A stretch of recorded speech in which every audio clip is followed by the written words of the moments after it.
The Splendour of God. By Eric Hammond.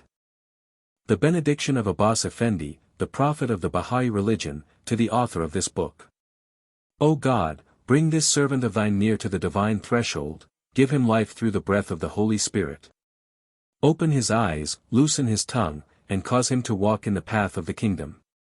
Confirm him in thy service. Grant him eloquent speech and a fluent pen. Make him beloved in both worlds. If thou wilt grant him such bounties, he will be acceptable to the people of knowledge and will become world-renowned. Thou art the powerful, the mighty. How do you find this book? Any thoughts about the book or the author? Any suggestion for improvement? Please take a moment to share your thoughts in a comment. If you like it, share it with your friends who might enjoy it as well. Subscribe to keep in touch. Visit CompleteAudiobooks.com for more quality content. Editorial Note. The object of the editors of this series is a very definite one.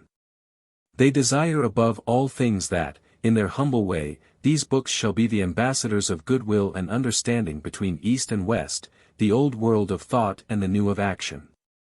In this endeavor, and in their own sphere, they are but followers of the highest example in the land.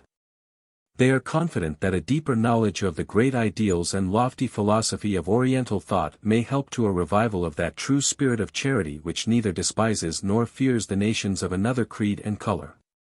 Finally, in thanking press and public for the very cordial reception given to the Wisdom of the East series, they wish to state that no pains have been spared to secure the best specialists for the treatment of the various subjects at hand.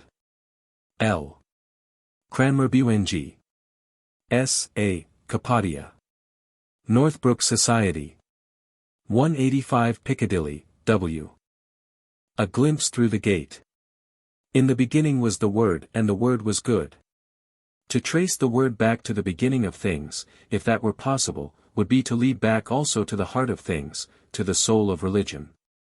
The light that has illumined all human efforts towards the construction of some external evidence, some symbolic representation, of the spiritual potentiality in mankind. It is alleged that creeds tend inevitably to ossification. That the vitality of religions is apt to lose itself in their development, that the embroideries of rituals serve, finally, only to obscure the light which they profess to adorn and magnify. Nothing, throughout history, has been more painfully demonstrated than the barriers to brotherhood built up by the rivalry of religions, a rivalry often more fully emphasized than softened by missionary zeal. Yet the source of spirituality must be one, even as God is one. And the differing languages and systems by means of which spirituality strives to assert itself, although they go far in the direction of perpetuating division between races and men, have, after all, a common origin lying dim and only partially realizable in the shadow of the bygone. Bahais claim not only the acknowledgement of the spiritual relationship of all men, but its practical endorsement. Visitors to Abbas Effendi, at his home in Akka, are of many tongues and many nations. He has ardent adherents in America, England, France, and Germany, besides thousands of disciples Eastern in education and in temperament. Men of opposing peoples and professions eat at his table together, and the Master himself waits upon his guests in sacred service. This much has certainly been brought about. Bahais claim, too, the adhesion of at least a third of the Persian people. They assure us also that the light, from Akka, has expelled the darkness of division from minds schooled in distrust, if not in hatred, of other minds. More. They claim that Bahaism has, and holds aloft in the light of men, the light of love. A light that cannot fail to rend asunder the veil of separation, and enable man to see and love man, notwithstanding any divergence of nation or origin, of color, caste, or creed. The shining of this light of love shows man to man as he is, for its rays penetrate the concealing folds of ignorance and suspicion consequent to ignorance. Wherever Bahais meet they meet on common ground. Throwing aside all the accumulated antagonisms of the past, they rejoice unreservedly in the glad communion of the present, of the day of their Lord. If Akka, or Rangoon, Paris, London, or New York be their center of resort, no question of theological theories is permitted to strike a discordant note. Brotherhood, among them, is not merely a may-be, it is a visible, actual fact. Buddhist and Mohammedan, Hindu and Zoroastrian, Jew and Christian, sit at one board in amity, eat of one dish, and offer united thanksgiving to one giver. This most remarkable perception and practice of unity is the result of the light of the glory of God. Illumined by this light, men are no longer blinded by fear of one another, fear is utterly cast out by this light of love. Fear of violence, of overreaching, of any evil doing, fear, is transformed into fraternity. The light that lighteth every man that cometh into this world, finds its opportunity open. This is the light towards which Bahaism bids all men turn. Luminosity creates love. Before it, darkness and shadows flee away, and doubt, born of darkness, dies. It is the design of Bahaism that men shall not look for evil in one another, but for good. The utterance of Asoka, in his memorable charge to missionaries, is re-uttered by Bahaism today: remember that everywhere you will find some sort of faith and righteousness. See that you foster this, and do not destroy. And the new utterance is accentuated by inalienable faith in the efficiency of the light. In a talk given by the Master, Abbas Effendi, in Akka, he said, "Our spiritual perception, our inward sight must be opened, so that we see the signs and traces of God's Spirit in everything. Everything can speak to us of God. Everything can reflect to us the light of the Spirit. When we look at people, we must look at them for the Spirit that is in them, we must see them in their relation to God, that they are His creatures and belonging to Him. We must not look at the faults and imperfections of people, but at the Spirit within which causes them to live. Therefore when we look at a man, and love and praise him, the praise is for the signs of God upon him. We must always strive to have a heart clear and pure, so that the light of the Spirit may be reflected from it in all its fullness. Differences and distinctions created by creeds are obliterated by the light which shines, glowing and undisturbed, from the one source of all religious impulse and all religious life. Bahaism affirms that all the great prophets and seers, inspirers of great religious movements, were manifestations of the one divine light, the one Holy Spirit of God, and that the inspiration is essentially one. Notwithstanding divergencies induced by racial or climatic or sacerdotal influence.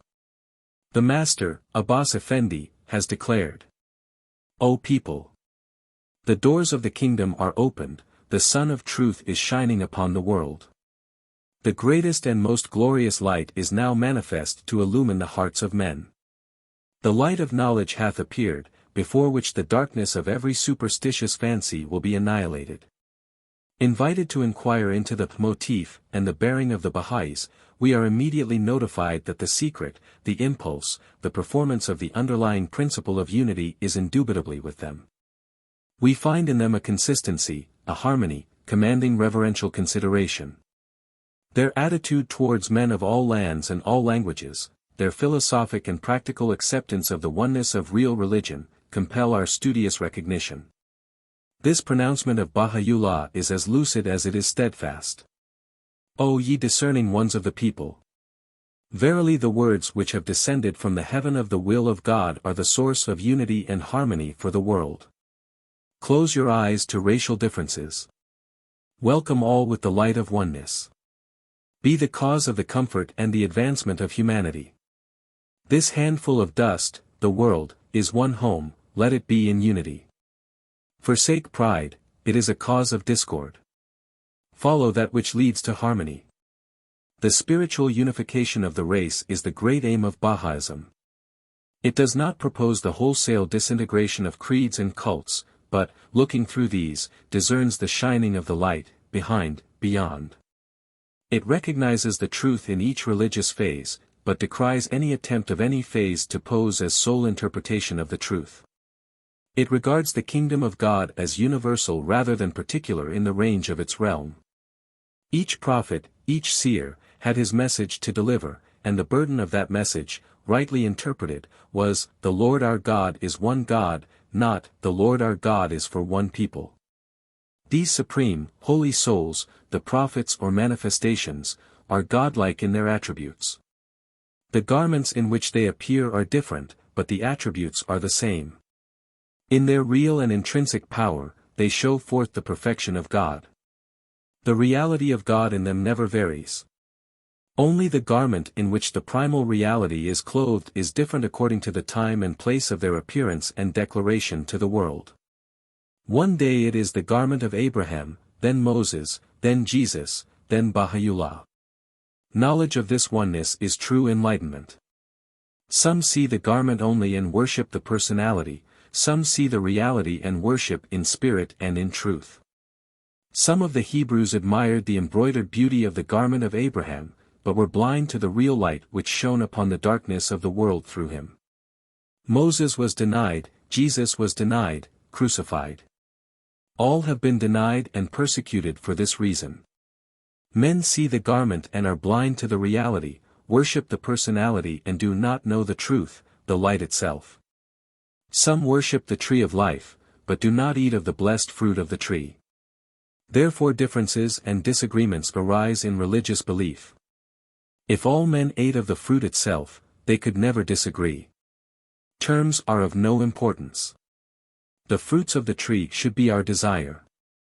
These are the spiritual grapes. Find the light itself, and there will be no difference of opinion or belief as to the personality or degree of the manifestations of God. To Jesus the Christ this question was put by his disciples, "Tell us, what is the sign of thy presence?" Our Lord replied, "As the lightning doth come forth from the east and doth appear unto the west, so shall be also the presence of the Son of Man." The manifestation that instructs Bahaism today says, "The greatest proof of a manifestation is the manifestation himself." We do not have to prove the existence of the Son. The Son is independent of proof. He who has sight can see the Son and prove it for himself. The Son's light is indispensable. God with all his qualities is independent of all his creatures. Look at the Christ. He was a youth of Israel, not a great and honored man, but from a poor family. He was so poor that he was born in a manger, yet he changed the conditions of the whole world. What proof could be greater than this that he was from God? Without this light the world could not grow spiritually. The blessed perfection, Baha'u'llah, came from Persia, which is not a prominent nation. The great prophets did not enter school to be taught of men. Yet so many things did they manifest that at last we must admit that the world is not able to destroy the wisdom of the prophets or grow without them. How the truth in Christ spread all over the world. The light of God will shine, must shine. The blessed perfection, during his own lifetime, had 1,000 followers who believed in him. Only one proved ungrateful, yet he did not deny Baha'u'llah. Many were martyred with his name upon their lips. Here, in small compass, lies the assumption and the promise of Bahaism, the aspiration of Abbas Effendi of Akka, and the sure and certain hope of all those who serve under his standard today. The Bab, the Foreteller. 3 phases of Bahaism have to be considered. First, that of the Bab, then that of Baha'u'llah, lastly that of Abdul-Baha, usually designated Abbas Effendi, the recognized head and heart of Bahaism as it is known today. The Bab, the Foreteller. Arose in Shiraz, May 1844. Executed in Tabriz, July 1850. 64 years have passed since he whom many believers rejoiced in hailing, the Bab, the door, began, in Persia, his singular and successful career. As one said, ages ago, "I am the way," so Mirza Ali Muhammad said, "I am the door." That one also declared that he came, not to destroy, but to fulfill. So came Mirza Ali Muhammad, not attempting in any degree to uproot the teachings and doctrines of the creator of the Quran, but to urge a complete wholehearted performance of the Prophet's commandments.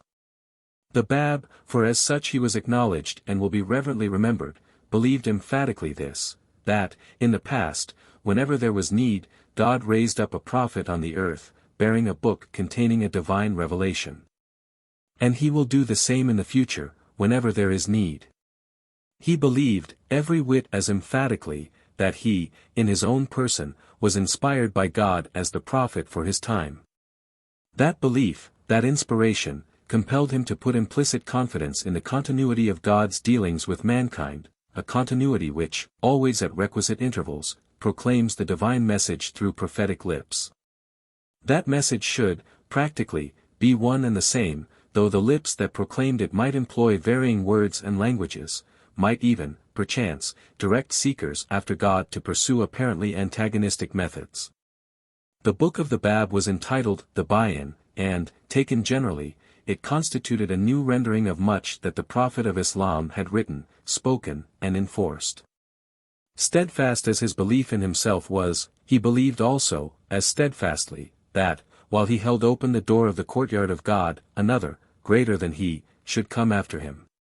He realized, he foretold, the arrival of a later prophet whose mission must excel his own in the power of its purpose, in its fuller acceptance, in its far wider claims upon the minds of men.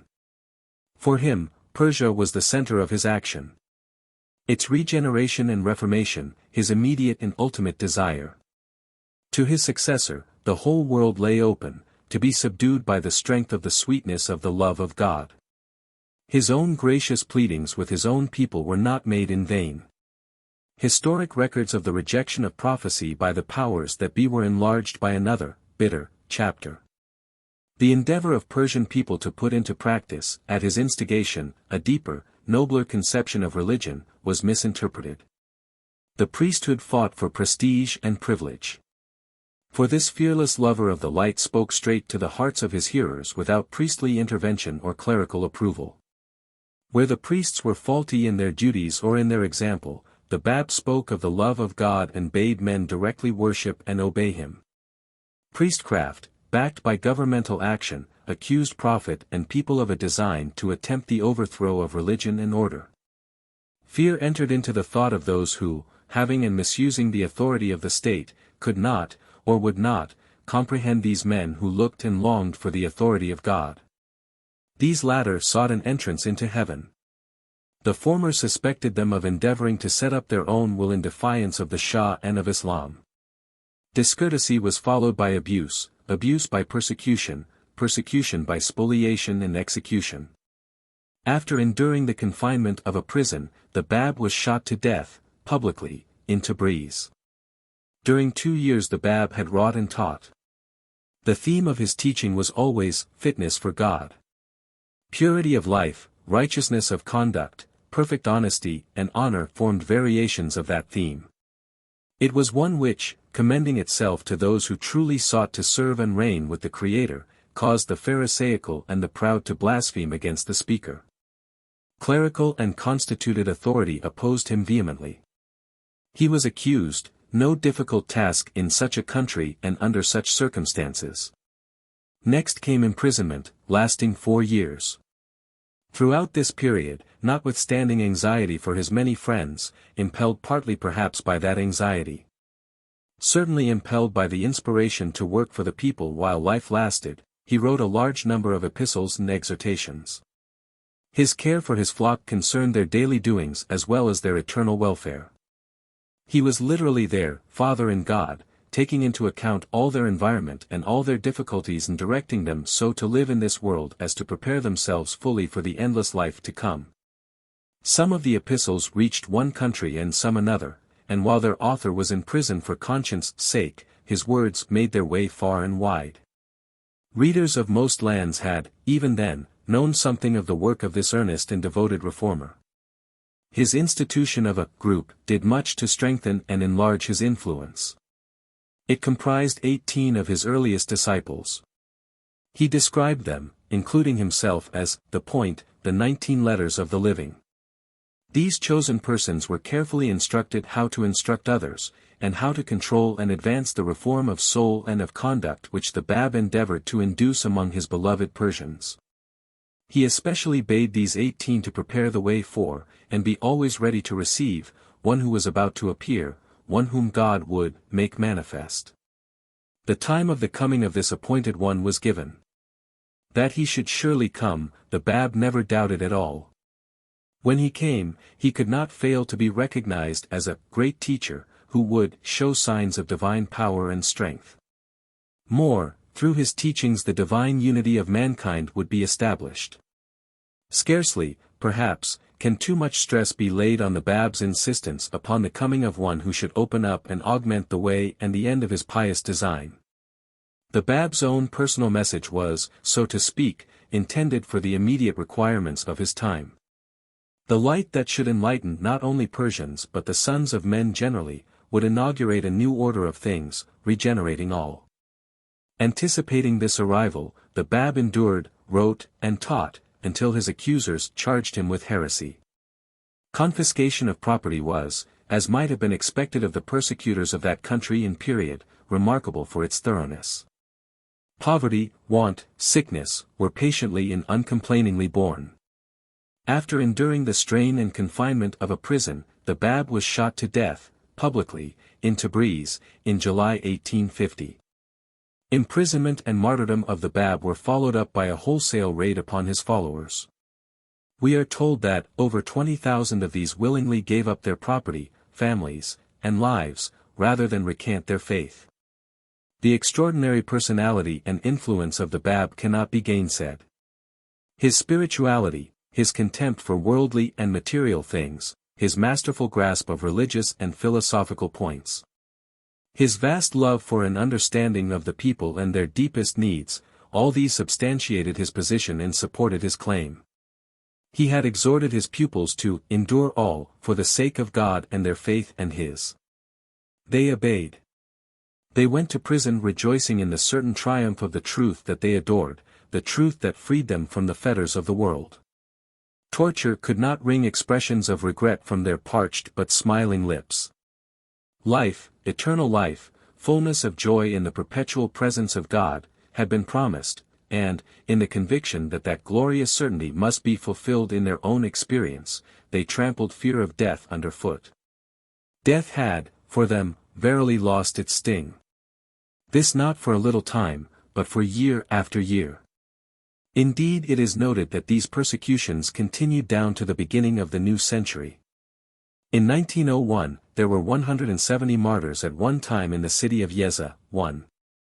Baha'u'llah, the One Foretold. Christians were first so called at Antioch. Bahaism received its earliest momentous impulse at Adrianople. Mention of over 20,000 leads to the supposition that the followers of the Bab had attained to a notable number as well as finality of decision.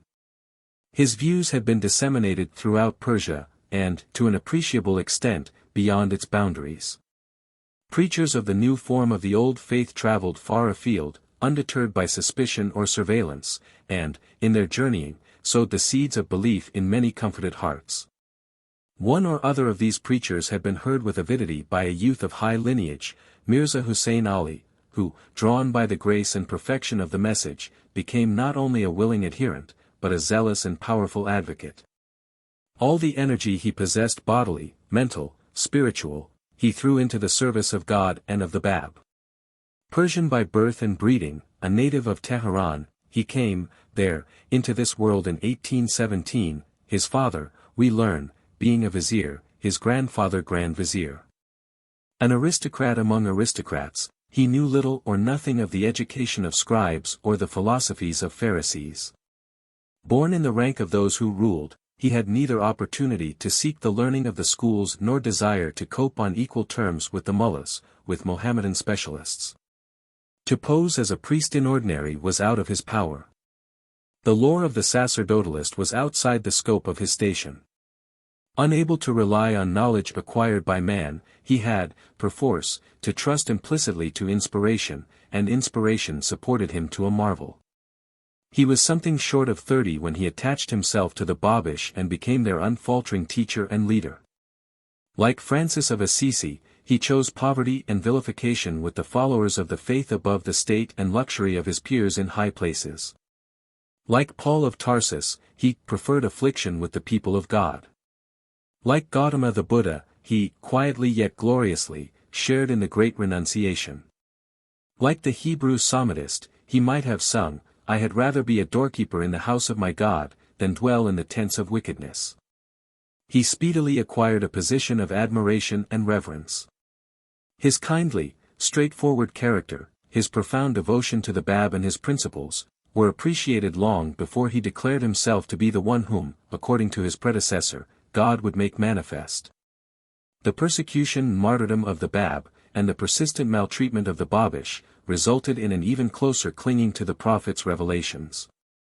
This, again, seems strictly in accordance with the history of religion. The blood of the martyrs is the seed of the Church. It must be recorded that his message and his mission were alike peaceful. No element of antagonism to rule or ruler found place in his scheme of things, for that scheme, being based on spirituality, and working entirely on the spiritual plane, had no space in it for the upsetting of recognized authority. It aimed at persuasion, it condemned coercion. The central design of Baha'u'llah was peace, peace internal, external, universal. And such peace, he knew, could not in any wise become an accomplished fact unless it were the flower of the soul resulting in the fruition of divine love.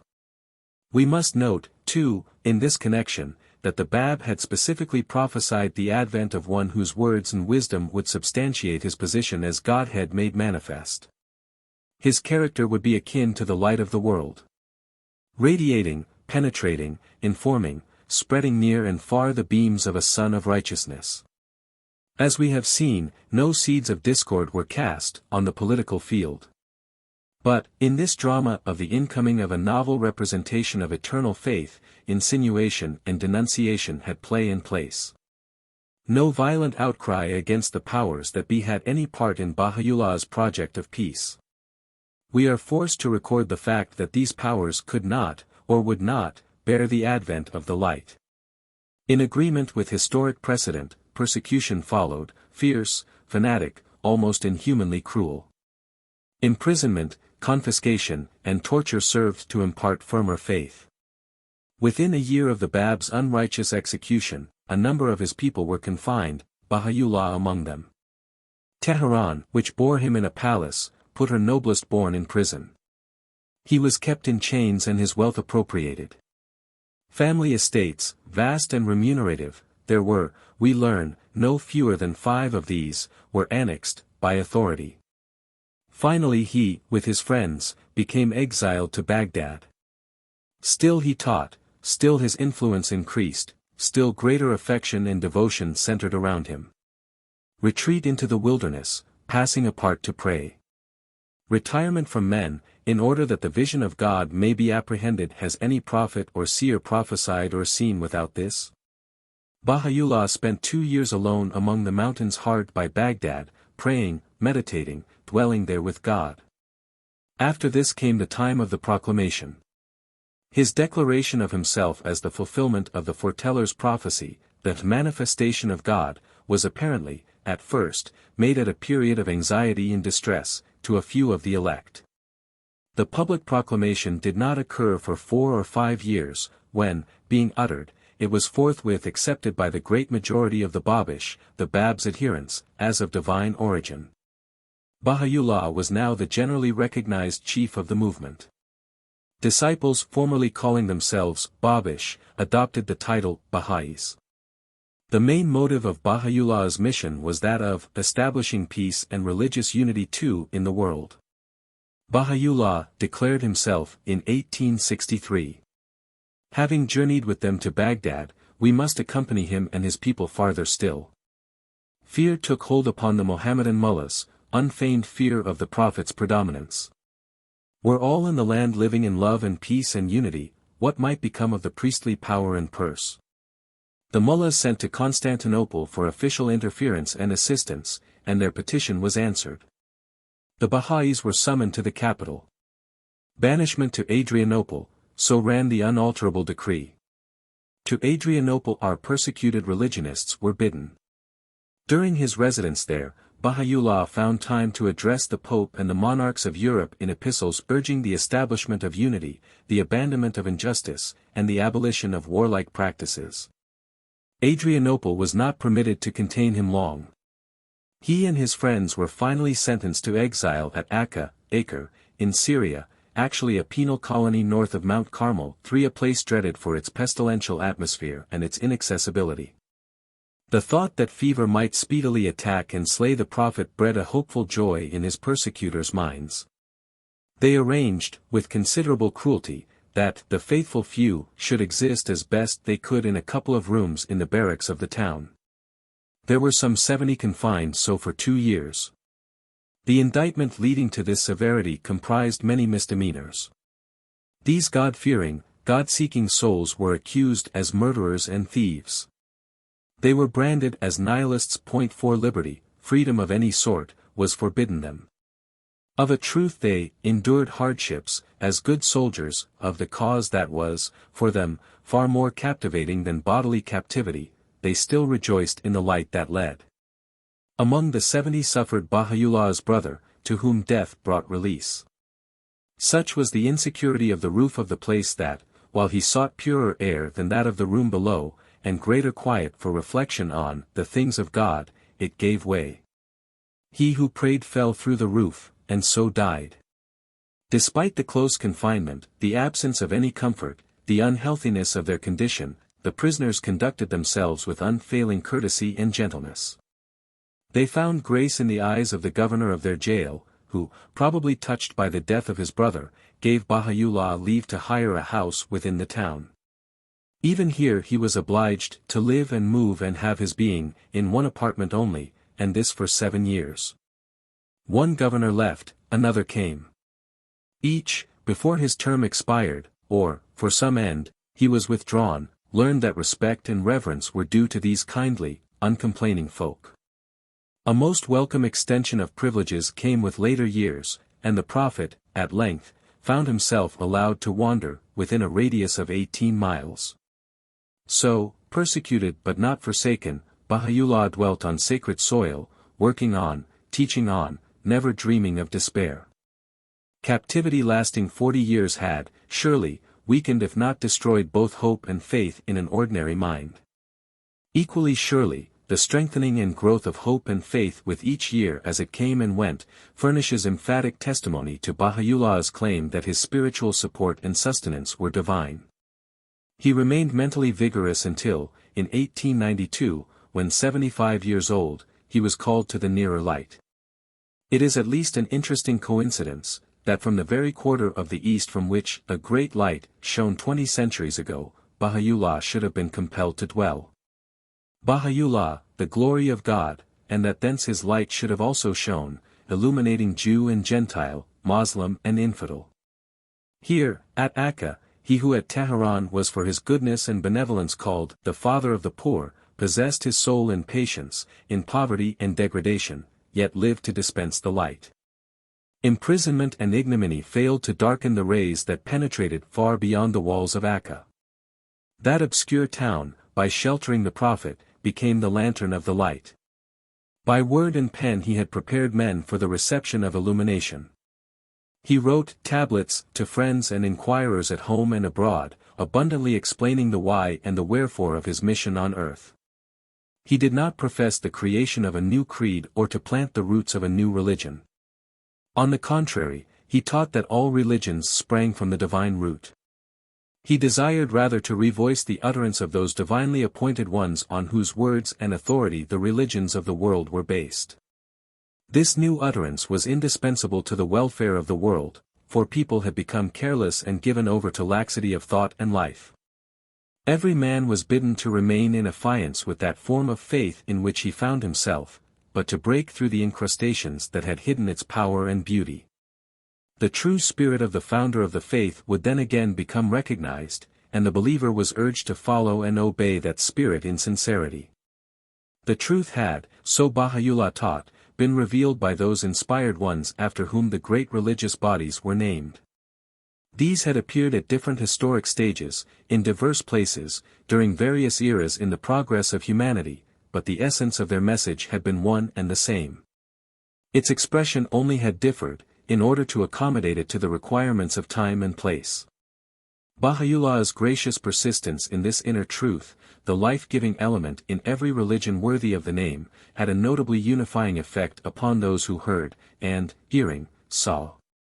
Their attitude towards one another, when they were of differing outward belief, underwent a holy transformation.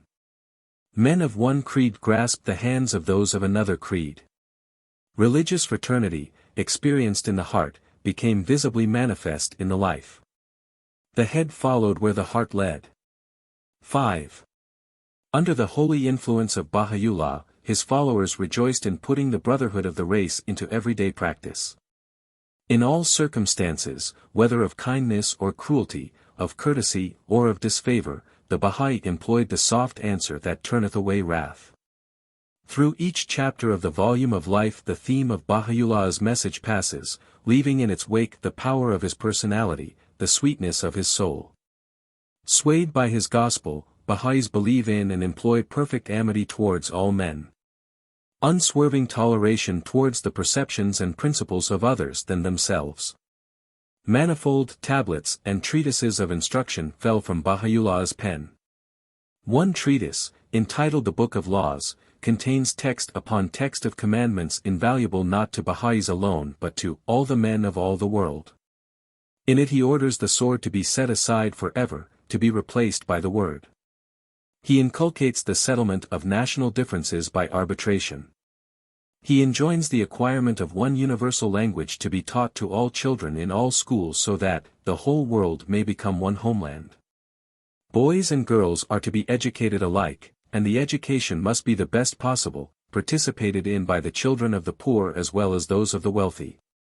Progress is impossible while ignorance spreads its roots. So eager was he in this connection that he wrote, "He who educates his own son or the son of another, it is as though he educated the Son of God." That work is prayer, he taught decisively. The highest act of prayer and worship consists in the acquirement of some profession or handicraft and using it thoroughly and conscientiously. By the advancement of art and science he set great store. Disapproving of celibacy, he advocated marriage. Objecting to asceticism, he advised his followers to mix freely with all people, and on all occasions to exhibit signs of a glad and joyous but practically righteous life. Naturally, therefore, intemperance and gambling are forbidden, together with the use of opium. Naturally, also, questions of hygienic and sanitary sort receive all possible attention and use. Practical charity, practical goodwill and kindness to all and sundry, including the lower animal world, Baha'u'llah insisted upon. History has a perhaps unwholesome habit of repeating itself. Religions in the past were instituted, religious reformations realized, by devout men divinely inspired, who, certain of the source of their inspiration, refused worship themselves in any form. More. They definitely, in remarkable instances, forbade such worship while they dwelt on earth or after their departure in body from the world. Announcements to the effect that, "I am of Paul," or "I am of Apollos," were interdicted. Temple building and altar raising in adoring memory of prophets and preachers set in, usually, nevertheless. Within measurable distance of the prophet's ascension, temples have arisen, worship made compulsory to adhesion. Baha'u'llah declared himself utterly opposed to priesthood. He built no church, made with hands.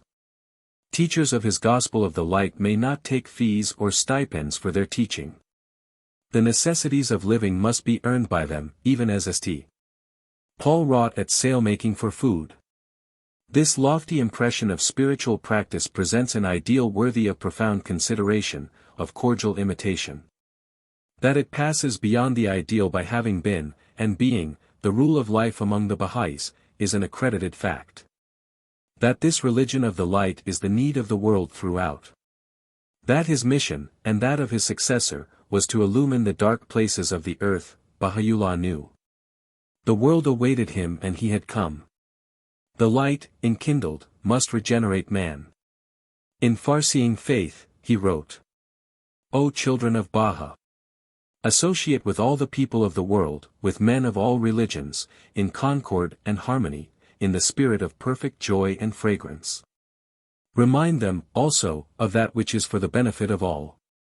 But beware lest ye make the word of God the cause of opposition and stumbling, or the source of hatred among you. If ye have a word or an essence among you which another has not, say it to him with the tongue of love and kindness. If it be accepted and impressed, the end is attained, if not, leave him to himself and pray for him, but do not molest him. The tongue of kindness is attractive to the heart, and it is the sword of the spirit. It furnishes the true relation of thought to utterance, it is as the horizon for the arising of the sun of wisdom and knowledge. Creatures were created through love, let them live in peace and amity. The light of love is the living lamp of Bahaism. No man's religion may be ridiculed or opposed, but all men must be urged to be that which his religion, at its best and fullest, at the instant of its initiation, bade him to be. Baha'u'llah saw that God is to every human being as great as the individual mental capacity permits one to see him. Is there, then, any wonder that he prayed, "Open thou their eyes that all men may see the light"? Is there any wonder that his faith in the light was supreme? Its rays flashed from the torches upheld by the great prophets of the great creeds. Obscured by veiling accumulations, the light still shines, and its shining must become visible when veiling curtains are drawn aside. Distrust of fellow men, intemperance of speech or action, love of wealth. Above all, disunion, these are strenuously disapproved of by Bahaism. A tablet, revealed by the blessed perfection, as his disciples delight to call him, contains these texts. In wealth, fear is concealed and peril is hidden. There is no continuance in the riches of this world, that which is subject to mortality and undergoeth a change, hath never been and is not worth regarding. As is well known, the purpose of this oppressed one in enduring these adversities and calamities, has been to quench the fire of hatred and animosity, so that, perchance, the horizons of the minds of the people of this world may shine with the light of concord and attain the real tranquility. O people of the world! I enjoin ye to that which is the means of the elevation of your station. Hold to the virtue of God and grasp the hem of that which is just. Verily, I say, the tongue is for mentioning that which is good, pollute it not with evil speech. God hath forgiven ye that which is past. Hereafter ye must all speak that which is befitting. Avoid execration, reviling, and that which is aggravating to man. The station of man is high. The station of man is great, if he holds to reality and truth and if he be firm and steadfast in the commands. The true man appeareth before the merciful one like unto the heavens, his sight and hearing are the sun and moon. His bright and shining qualities are the stars, his station is the highest one. O people of the world! The creed of God is for love and union, make it not to be a cause of discord and disunion. He hath forbidden strife and dispute with an absolute prohibition in the book, Kitba el-Aqdas. This is the command of God in his greatest manifestation, and he hath preserved it from any order of annulment and hath adorned it with the ornament of confirmation. Verily, he is the all-knowing and the all-wise. My branches! In this existent being the greatest strength and the most perfect power is hidden and concealed. Look towards it and gaze in the direction of its union, and not at its seeming differences. This is the testament of God, that the branches, twigs, and relations must each and every one look to the greatest branch. To disarm prejudice by pure piety. To bid men believe in the one source of the religious idea rather than struggle for a sacerdotal or prohibitive form. To affirm himself as the unveiler of the truth in all creeds, the bond of union between all good men who differ because of external ritual. To proclaim the coming of another through whom the peoples of the world should exist together in harmonious relationship under the banner of perpetual peace, this was the mission of Baha'u'llah. His mission terminated in 1892.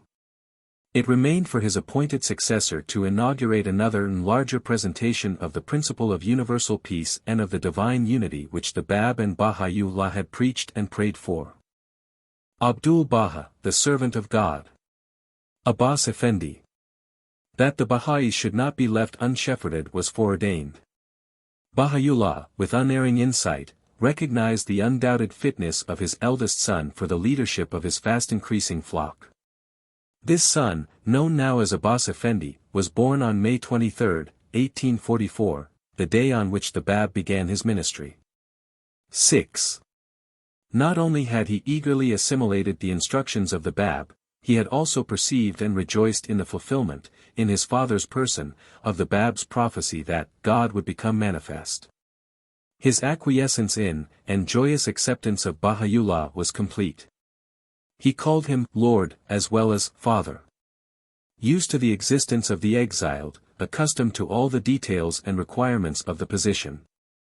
Filled with unalterable faith in the Bab's message, his father's mission, his own standing as the chosen one, he took upon himself the burdensome yoke, the onerous duties, of the servant of God. His knowledge of the sufferings of his people was personal and profound, he had shared in their sacrifice. His conviction that, through Bahaism, East and West would be, in God's good time, brought together in the divine unity, enabled him to take up bravely the burden imposed upon him by his father. Very wisely, as well as very bravely, has he borne that burden. Abdul-Baha, Abbas Effendi, exhibits to perfection the force and sweetness of what we call personality. We have noticed that he addressed his parents sometimes as Father, sometimes as Lord. This beautiful appreciation of a beautiful character is repeated in the home of Abbas Effendi, whose daughters employ the same expressions. He who is their father according to the flesh, is also their Lord according to the spirit. They recognize in him the ideal blending of attributes human and divine. And, in this connection, it must be remembered that it is a man's family who know him most intimately. He who is both loved and reverenced by his own children has a personality which survives, and is exalted by criticism. Men of various nationalities, rightly proud of intimate acquaintance with him, speak enthusiastically of him as a living example of the practice in everyday life of the highest and, at the same time, most endearing qualities. An Englishwoman, after 8 months' residence under his roof, expressed herself as having found her esteem and admiration of Abbas Effendi increase day by day. Known as the servant of God, the fitness of that description is proved and recognized by his service to man. His method of life has been, and continues to be, a luminous example of the fact that, here and now, despite all the surroundings of struggle for fame and wealth and material mastery, an existence guided and guarded by the light of the Spirit is a possible, actual thing. Those who pray for the coming of the kingdom of God on earth, may see in Abbas Effendi one who dwells in that kingdom consciously, and creates an environment pulsating with the peace that passeth ordinary understanding. Heeding, obeying the supreme voice of God sounding within, he conveys to those who come in contact with him the sense of the nearness of God. He inspires them so completely with that immanence that they are impelled to imitate him in accepting the dictates of that divine being. He who becomes assured of the indwelling God, cannot be perverted from living in the light of God, their light, too, must be seen of men. Is there, then, any wonder that the kindliness of heart and head and hand shown by Abbas Effendi creates corresponding kindliness in his adherents? Is there any wonder that his vast love for humanity obliges man to love man? To those whose inner eyes are opened, the kingdom of God is on earth, for the kingdom of heaven is within them. In himself, his everyday bearing, his ways and words, Abbas Effendi furnishes the modern world with a living object lesson of the transforming energy of the light of love. He has said, all beside love is but words. In his own person he conveys the proof of his own prophecy that the religion of Bahaism is a religion of deeds, vocalizing itself not in syllables but in active signs of the light in the life.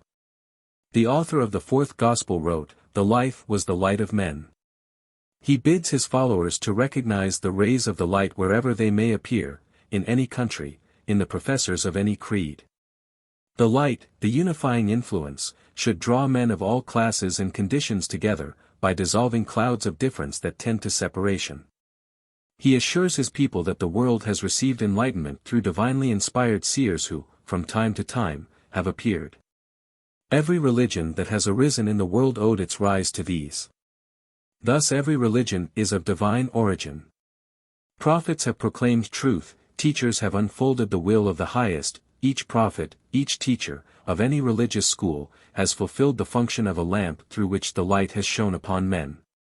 The history of belief has in it many chapters concerning the rise and progress of religions and has been compelled to add many other chapters bearing upon the fact that the value of each religion, from a spiritual point of view, has lessened and dwindled because of the growth around it of the fungi of superstition and the frequently deadening effect of reverence for ritual.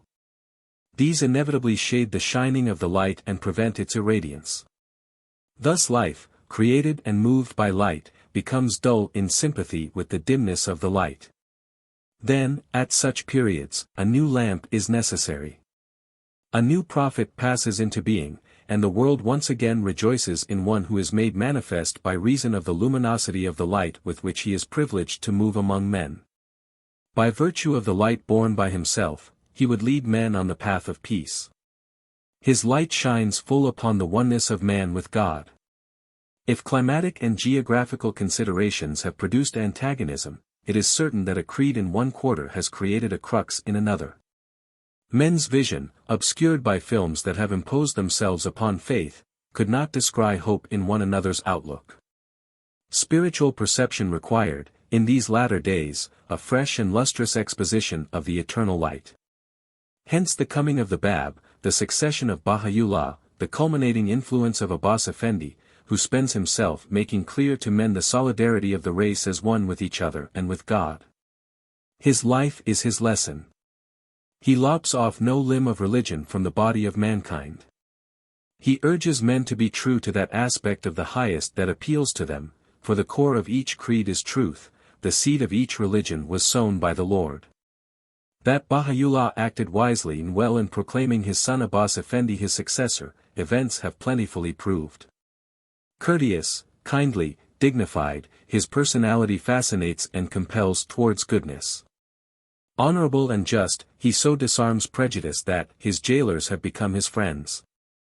That the people of Akka esteem him and look to him for sympathy and justice might be supposed. But it is a remarkable and noteworthy fact to record that equal esteem is evinced for him by successive governors of the city and by military officers in authority there. Nearly 40 years he has dwelt, imprisoned, in that little city of Akka, a familiar figure, a marked man. Familiarity has not bred contempt, but sincerest admiration and reverence. Those who have visited him, when the powers that were permitted such visits, have found their love and respect for him increase day by day, even month by month. Prolonged intimacy is the severest of all tests, but, tried by this test, Abbas Effendi is, throughout, the gainer. Always under surveillance, frequently under suspicion, of political or other inimical intent, his courage has disarmed espionage, and his untiring faculty for forgiving has rendered suspicion foolish. His devotion and attention to his people have increased rather than lessened during the years of a busy, harassed life. Through persecution, misapprehension, and many misrepresentations, he has proved true to his ideal. Unswerving in the pursuance of his purpose. His liberality relative to varying creeds is equaled by his generosity to friends and foes. Poverty and suffering exist, he considers, in order to be relieved at any personal cost and inconvenience. Those who have vehemently opposed and strenuously fought to hinder him, have participated in much material benefit at his hands. Intolerance is, in the rule of the Bahai, the one impossible word. In dealing with conflicting opinions and rituals, Abbas Effendi's method is that of acute intelligence and spiritual perception. He exercises his fine insight into the minds of others, an insight as sympathetic as it is immediate. Thus he treats any theme under discussion from the point of view of the religion professed by the inquirer, selecting, as arguments, texts from the scripture sacred to that religion. All that is evil or untoward in a man's or a country's condition, he comprehends, deplores, forthwith strives to remedy. His advanced scientific and hygienic principles have aided him, prisoner and poor, to redeem Akka, at least in part, from its notorious insalubrity. In signs and miracles he deals not at all. Gifted to no small extent with healing powers, largely the result of education and experience in suffering, he firmly deprecates any imputation of the supernatural. If men's minds are fixed on miracles, which prove nothing in themselves, they will be less open to the reception of truth, or be closed entirely to the divine message. How far the sweetness and light of that message as delivered by the Bab, the enlightening revelations of Baha'u'llah, and the Gospel according to Abbas Effendi, have permeated the Persian conscience or penetrated into other Oriental castes. Concerns our present purpose but little. The last named of these, however, rejoices with exceeding joy in the promised, and promising, constitutions of Eastern countries. For the first time during 7 years, writes a devoted friend from Akka in the autumn of 1908, our Lord has been allowed to visit the tomb of Baha'u'llah. With him I saw the tomb and was permitted to share in his freedom and that of his people. The chains of the captivity are released. Freedom, to live here or to live there, freedom, to speak and write tidings of goodwill, freedom, the word, the thing, cannot be entered into by men who have been born and who have lived, free. It cannot be adequately put into any language. It can only be enjoyed to the uttermost by those to whom liberty has been a lifelong hope, a lifelong sacred dream which the Infinite One in His infinite goodness might make real. It can only become real to those who, like the Bahais, have suffered and are strong, because of a supreme faith in a supreme cause. Freedom, liberty, light, not for one tribe or worshippers in one temple, but for all the sons of men and of God. These are the one desire of Abdul-Baha, Abbas Effendi. His acute apprehension of man's soul urges him to preach that no people are so distrustful of others as those who, isolated and self-contained, know little, and care less, of contact with other folk. It is their natural tendency to become more and more satisfied with their limitations and indeed to believe at last that material and spiritual salvation can only be acquired within those limits. Upheavals are essential. The advent of a prophet is a necessity, first, perhaps, to be despised, doubted, but, in the end, to cause a vital current of opinion to flow in the direction of charitable speculation. It is true that the parochialist in religion usually uplifts his voice clamorously against the prophet and the prophecy. It is true, too, that when a mastermind frames truth in a new setting, or boldly breaks away incrustations which have long time concealed truth, and been adored in mistake for truth, a storm of disapproval attempts to drown the missioner's voice and mar his message. Limitations, too frequently the accumulation of custom, convention, or superstition, have, on requisite occasion, to be shattered, with all courtesy, with all generosity, but with unyielding decision. It is essential to the welfare of the world that seers should arise to utter the truth that has existed from the beginning, the truth that has always, to less extent or more, been uttered in the East. Out of the East, Abbas Effendi's humanizing, spiritualizing influence is spreading near and far. In the eastern firmament a star has again arisen and its beams are shedding light upon the dark places of the earth. Each philosophy has many facets. Diamond-wise, the philosophy of Bahaism has been skillfully wrought by experts in prayer and practice. For example, Abbas Effendi has been entitled His Highness the Master. He prefers to be known as the servant, and, day by day, holds himself in readiness to serve. Customary Mohammedan observances are maintained, for the sake of peace and to avoid the imputation of social innovation. Constant generosity is enjoined. These are facets of jewels shining in the Bahai crown. Monogamy is advised, and Abbas Effendi's example is respected and admired. Differences of religious opinion should be disregarded, most of all when charity, almsgiving, is concerned. Each Bahai should have good working knowledge of some useful trade or profession. Industry is expected of all. The emancipation of woman and the equal education of girls and boys is Abbas Effendi's desire and prophecy. Cleanliness of body and mind. Practical thrift, personal action towards universal brotherhood, these are parts of the clauses in the Holy Ordinance. The Seven Valleys. Introduction.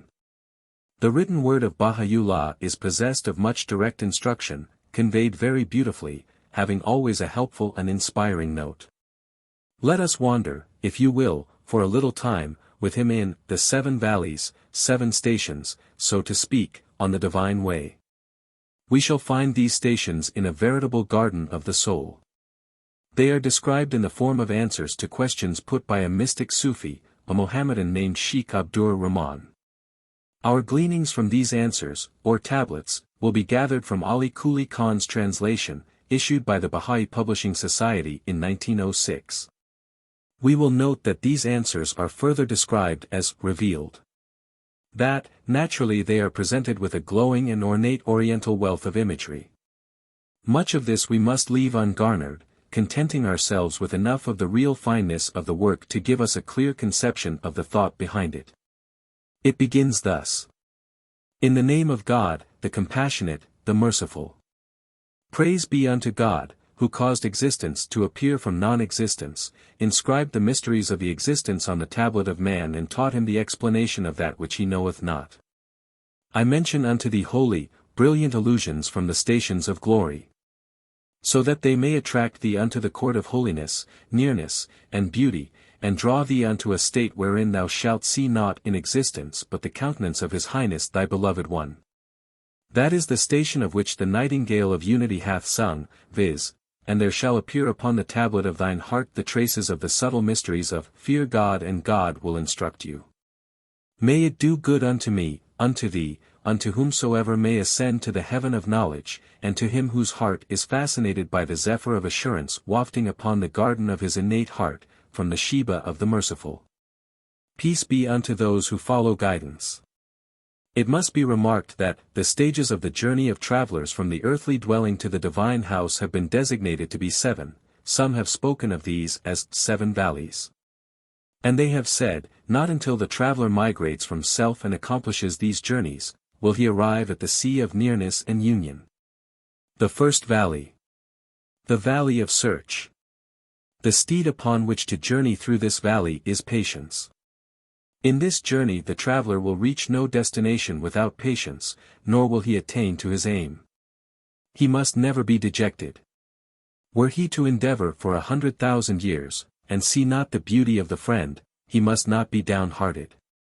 It is conditional upon these servants to purify their hearts, which are the source of the divine treasury, from every blemish, to turn away from blind imitation, which is a trace of forefathers and ancestors, and to close the doors of friendship and enmity with all the peoples of the earth. In this journey the seeker reaches such a station that he finds all the existing beings bewildered in search of the friend. Many a Jacob he sees wandering in quest of Joseph. A world of friends he beholds, who are running in search of the desired one, and a universe of lovers he finds, who are journeying after the beloved one. At every moment he perceives a new matter, and at every hour he becomes informed of a mystery, for he has lifted his heart from both worlds and intended to attain the Kaiba, the goal, of the beloved. At every step the assistance of the invisible surrounds him, and the ardor of his search increases. As illustrating the thoroughness of seeking requisite for attainment in the first valley, a story is given, prefaced by the statement. Search should be measured by the deed of the Majnun of love. Majnun, our translator tells us, signifies insane, and was the name by which a celebrated lover belonging to the old Arabian nomadic tribes was known. His object was Layla, the daughter of an Arab prince. The story is symbolical of pure, human love in its highest degree, and has been the theme of many Persian poets. Nizami's poem on this love story is the masterpiece. It is related that one day Majnun was seen sifting the dust and shedding tears. They said, "What art thou doing?" He said, "I am searching for Layla." They said, "Woe unto thee! Layla is from the pure spirit, and thou art seeking her in the earth." He said, "I exert myself in her search everywhere, perchance I may find her somewhere." Although seeking the Lord of Lords in the dust is contemptible to the wise, yet it is evidence of utmost endeavor and search. Whoso seeks with diligence shall surely find. A sincere seeker finds naught save union with the desired one, and a lover has no aim but to attain to the beloved. A seeker cannot obtain this spirit of search, except by the sacrifice of all that exists. That is, he must annihilate all that he has seen, heard, or understood, with the negation no, so that he may reach the city of the spirit, which is the city of but. Here our translator reminds us that there is no God but God is the formula of faith in the divine unity. There is no God is denial and negation, while but God is faith and affirmation. An effort is needed that we may exert ourselves in search for him, and an endeavor that we may taste of the honey of union with him. If we drink of this cup we shall forget the whole world.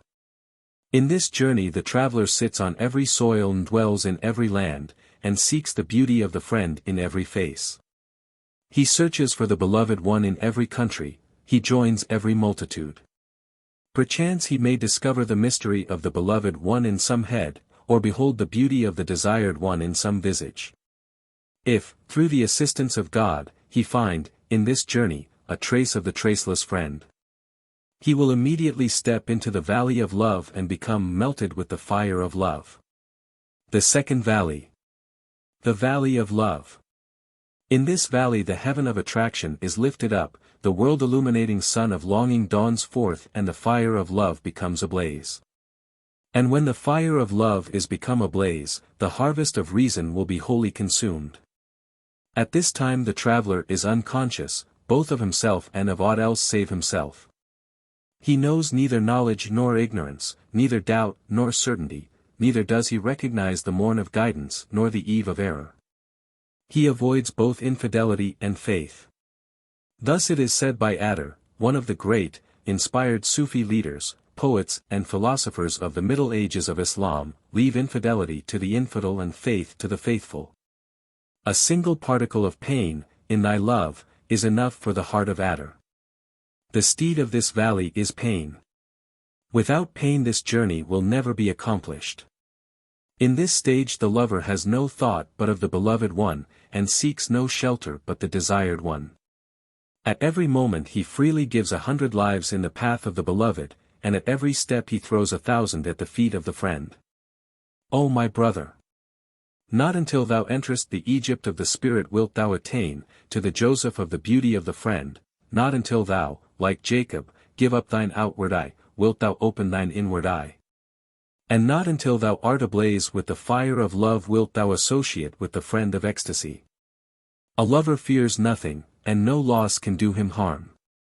Thou wilt see him cool in fire, and find him dry even in the sea. Love accepts not any existence, nor wishes any life, he finds life in death, and glory in shame. Much wit is needed to make one worthy of the ardor of love, and many a head is required to be fit for the noose of the friend.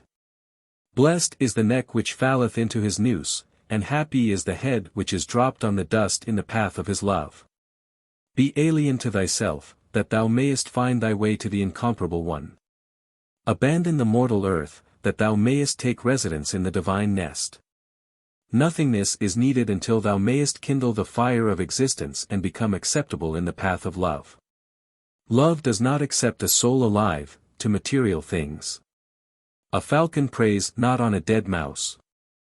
At every moment love consumes a world, and in whatever land he hoists his banner, he makes it desolate. Existence has no being in his realm, and men of reason have no foothold in his dominion. The whale of love swallows up the erudite in reason, and destroys the prudent in knowledge. It quaffs the 7 seas, and yet the thirst of its heart is not allayed, and still it says, is there yet any more? It becomes alien to self, and shuns all that is in the world. Therefore the veils of the satanic ego must needs be consumed with the fire of love, so that the spirit may become clean and purified for comprehending the grades of the Lord of, but for thee. Here the reader must be referred to the translator's note, but for thee, a tradition, relating the words of God to the prophet, Muhammad, but for thee, I would not have created the spheres. Traditional. Kindle thou a fire of love and consume all possessions, or self, then lift thy foot and step into the mountain of the lovers. Here our translator informs us that Baha'u'llah is quoting from one of his own odes. If, by the assistance of the Creator, the lover is released in safety from the claws of the falcon of love, he will then arrive at the realm of the valley of divine knowledge. The third valley. The valley of divine knowledge. He will be led from doubt to certainty, and directed from the darkness of the error of worldly desire to the light of guidance of piety.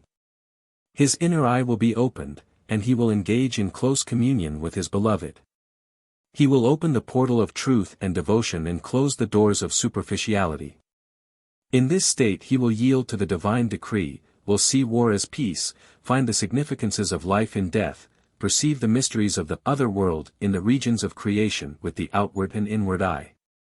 And, with a spiritual heart he will behold the eternal wisdom in the infinite manifestations of God. In an ocean he will see a drop, and in a drop he will detect the mysteries of an ocean. The core of whatever mote thou mayest split, therein thou wilt find a sun. In this valley, through absolute vision, a traveler does not see in God's creation any difference or contradiction. And at every moment he will say, thou canst not see, in the creation of the most merciful one, any difference. Turn now thine eyes whether thou can see any flaws. Quran. He will see justice in injustice and witness grace in justice. He will find many a knowledge concealed in ignorance. He will break the cage of body and desire, and be attached to the spirit of the people of immortality. He will ascend on ideal ladders, and hasten to the heaven of significances. If he experience any oppression he will endure it with patience, and if he see any wrath he will show forth affection. The people of the valley beyond this see the beginning and the end as one, nay, rather, they see no beginning and no end. Without beginning without end. As it is said, a perfect realization of divine unity is to strip it from all attributes. Hence, in this connection, Qaji Abdullah has set forth a subtle point in consummation in his interpretation of the verse, direct us in the right way, Quran, and it is this, point unto us the right way, that is bless us with love. Thine essence. So that, becoming free from all regard for ourselves, and for all else save thee, we may be wholly captivated by thee, so as to know none but thee, to see naught save thee, to think of naught beside thee. Qaji Abdullah was, adds Ali Quli Khan, a high, mystic Sufi leader, of the house of Ansar, in the Middle Ages of Islam. His tomb is situated in Herat. Ansar literally means, helpers. Hence, a term denominating those people of Medina who first believed in Muhammad. Nay, they pass even beyond this station, as it is said, love is a screen between the lover and the beloved. At this time the morn of knowledge hath dawned, and the lamps of travelling and wayfaring are put out. At this point we are bidden to note that travelling and wayfaring after truth, under the direction of the Sufi leaders, are of the characteristics of mystic Sufis. These leaders, Sufis call lights, whereby to find the truth. But the appearance of the manifestations of God is that of the Sun of Truth itself. Hence it is said by Ali, quench the light, lamp, when the sun hath already dawned. Here Baha'u'llah teaches that in these days men must depend on the Sun of Truth which has become manifest. If thou art a man of prayer and supplication, fly on the wings of saintly effort, so that thou mayest see the mysteries of the Friend, and attain to the light of the Beloved. We are God's, and unto him shall we surely return. After journeying through the valley of knowledge, which is the last station of limitation, the traveler reaches the first stage of the valley of divine unity. The fourth valley. The valley of divine unity. He, the traveler, drinks from the cup of abstraction and gazes on the manifestations of singleness. At this station he rends asunder the veils of plurality, flies away from the worlds of lust, and ascends to the heaven of oneness. He hears with divine ears, and beholds the mysteries of the creation of the Eternal One with godlike eyes. He steps into the retreat of the Friend, and becomes an intimate in the pavilion of the Beloved. He sees no commendation, name, or dignity, of himself. He sees his own commendation in the commendation of the True One, and beholds the name of the True One in his own name. He will know all voices to be from the King, and hear all the melodies from him. He will be established on the throne of, say, all is from God, and rest on the carpet of, there is no power nor might but through God alone. He will look upon things with the vision of oneness, and see the light of unity manifest and present in all the existent things. All the differences which the traveler sees in the world of being during the various stages of his journey, are due to the view of the traveler himself. We bring an illustration in order that this fact may become thoroughly evident. Consider the phenomenal sun which shines forth on all beings with the same effulgence. But its appearance in every place and the light it sheds thereon, is in accord with the degree of the capacity of that place. In a mirror it reflects, it creates fire in the crystal. It develops everything according to the capacity of that thing, by the command of the causer of effects. Colors also appear in accord with the nature of the place. Even as in a yellow glass the splendor is yellow, in a white one the ray is white, and in a red one it is red. These differences are due to the place and not to the effulgence of light. And if the place is confronted by an obstacle, such as walls or ceiling, that place is bereft of the splendor of the sun. Some weak souls, having enclosed the ground of knowledge within the wall of self and desire, and within the veil of heedlessness and blindness, are therefore screened from the effulgence of the sun of significances and the mysteries of the eternal beloved one. Are kept from the gems of wisdom, deprived of beauty, and separated from the Kaaba, sanctum, of glory. An agreeable odor is unpleasant to the beetle, and a fragrant perfume has no effect upon one afflicted with a cold. Hence, for the guidance of the multitude, it has been said, remove the cold from thy head and brain, so that the fragrance of God may fill thy nostrils. The difference of place is now made clear. When the gaze of the traveler is restricted, when he looks through glasses, of different colors, he sees yellow, red, or white. It is due to such a view of things that conflict is stirred up. And a gloomy dust, rising from men of limitations, has enveloped the world. Some extend their gaze to the effulgence of the light, and others drink from the wine of oneness and therefore see nothing but the sun itself. Because of journeying in these different stations, travelers differ in their understanding and explanation of things. That is why the sign of difference is manifest in the world. For some dwell on the plane of oneness and speak of the world of oneness, some stand in the worlds of limitation, others in the stages of self, and still others are absolutely veiled. The ignorant, who have gained no portion from the splendor of the beautiful one, speak in certain, unreasonable, words, and in every time and age they inflict upon the people of unity that which is only worthy of and befits their own selves. If God should punish men for their iniquity, he would not leave, on the earth, any moving thing, but he giveth them respite unto an appointed time. Quran. A pure heart is like unto a mirror. Purify it with the polish of love, and severance from all save God, until the ideal sun may reflect therein, and the eternal morn may dawn. Then wilt thou find clear and manifest the meaning of, neither doth my earth nor heaven occupy me, but the heart of my faithful servant occupieth me. And wilt take thy life in thy hands and sacrifice it, with 1,000 longings, to the new beloved. When the lights of the splendor of the King of Oneness are seated on the throne of the heart and soul, his light becomes manifest in all the parts and members. Then will the mystery of the following tradition emerge from the veil of obscurity.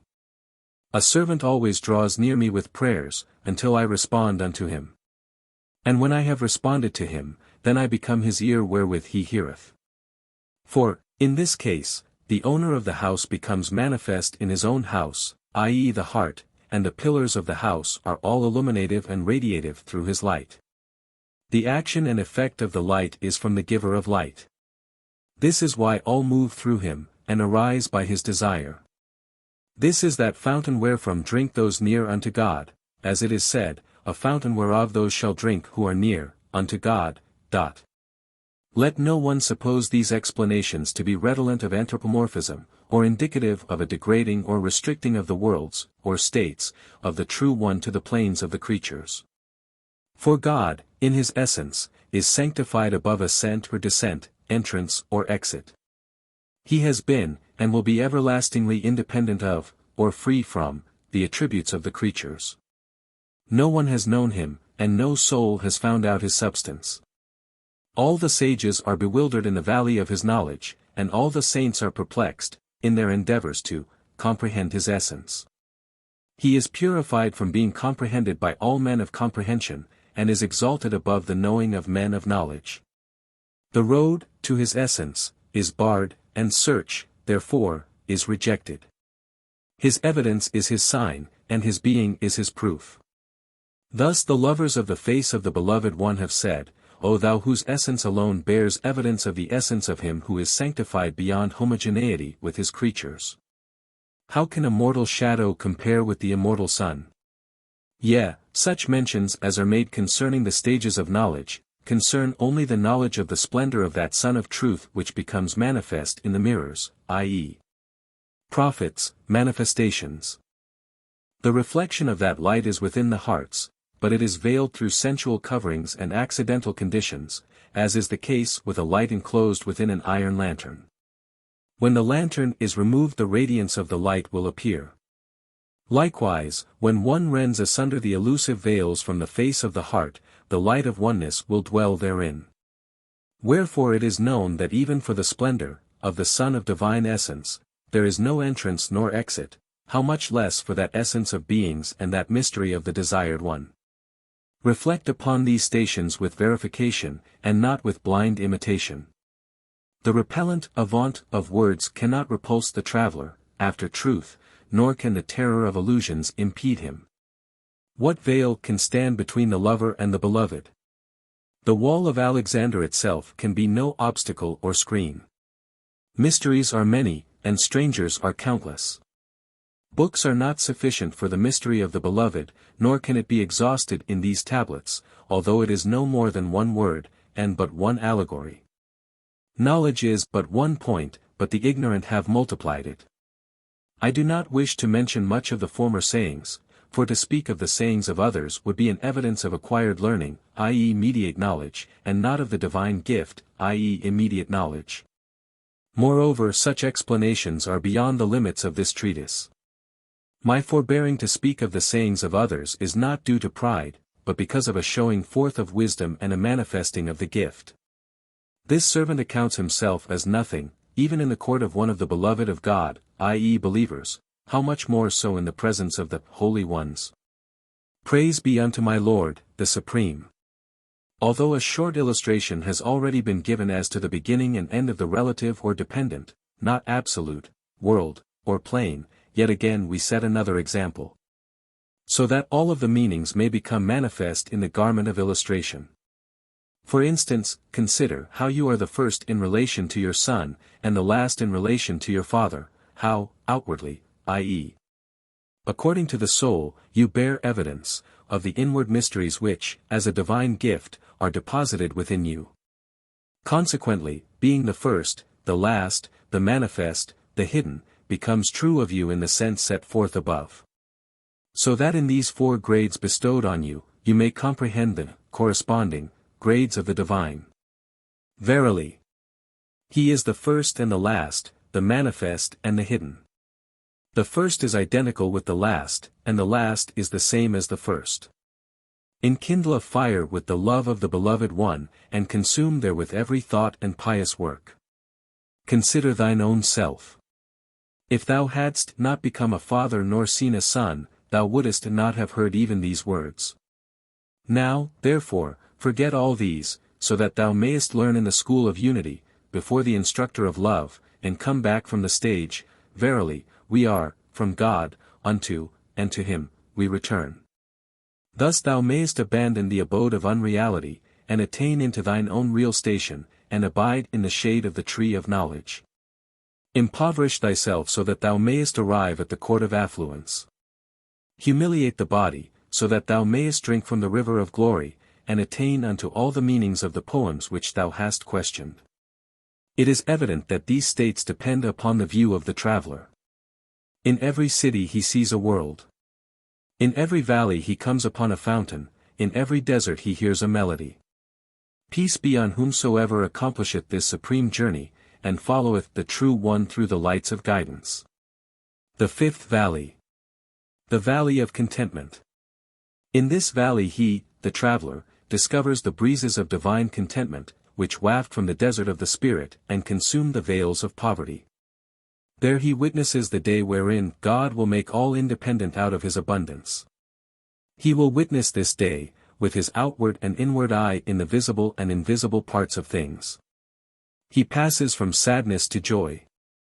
And he changes depression and dejection into gladness and cheerfulness. Though the travelers in this valley outwardly dwell on the earth, yet inwardly they recline on the high couch of significances, and they partake of ideal, imperishable benefits, and quaff pure, spiritual wines. The tongue is unable to give an account of these three last valleys, and utterance falls exceeding short. The pen cannot step into this court, and the ink gives no result but blackness. Concerning these states the nightingale of the heart has other melodies and mysteries which set the heart in agitation and the spirit in uproar. But this enigma of significances must be only revealed from heart to heart, and confided from breast to breast. Heart alone can communicate to heart the state of the knower, of divine secrets. This is not the work of a messenger, nor can this be contained in letters. On many points I keep silent because of my inability. To state them is beyond speech, and if I say them my words would be insufficient. Not until thou reachest the garden of these significances wilt thou taste of the immortal wine of this valley. If thou tastest thereof thou wilt close thine eyes to all strangers, and drink from the wine of contentment. Thou wilt sever thyself from all, and become united with him, give up thy life in his way, and pour out thy soul freely, although there is no stranger in this station, that thou shouldest close thine eyes. There was but God, but there was nothing with him. Because, in this stage, the traveler beholds the beauty of the friend in everything. In fire he sees the face of the beloved, in unreality perceives the sign of the reality. And through the attributes he witnesses the mystery of the divine substance, or essence, for he has consumed the veils with a mere sigh, and removed the coverings with a single gaze. He looks upon the new creation with a discerning sight, and comprehends subtle signs with a pure heart. At that day we will make thy sight discerning, is an evidence of this saying, and is sufficient for this instance. The valley of contentment is sometimes translated as the valley of richness. After traversing the valley of pure contentment, the traveler reaches the valley of astonishment. The sixth valley. The valley of astonishment. He plunges in the sea of grandeur and at every moment his amazement increases. Now he sees the body of affluence as indigence itself, and the essence of independence as impotence. Now he becomes astonished at the beauty of the All-Glorious, and now he loathes his own being. Many are the trees of significances uprooted by the blast of astonishment, and many are the souls it exhausted. For this valley sets the traveler in agitation. But such appearances are highly beloved and esteemed in the eye of one who has attained. At every moment he witnesses a wonderful world and a new creation, he adds astonishment upon astonishment and he becomes dazed at the new creation of the King of Oneness. If we reflect upon any of the creations we shall behold 100,000 consummate wisdoms, and learn 100,000 knowledges. One of these is that of sleep or dreams. Consider what mysteries are deposited therein, what wisdoms are stored therein. Consider. You sleep in a certain house, the doors of which are closed. Suddenly you find yourself in a remote city. You enter it without motion of the feet or exhaustion of the body, you see without troubling the eyes, you hear without distressing the ears, and you speak without the use of the tongue. There are times when it happens that, 10 years thereafter, you will witness outwardly in the world what thou hast seen at this night in a dream. Now there are many wisdoms visible in this dream. But others than the people of this valley cannot comprehend them as they are.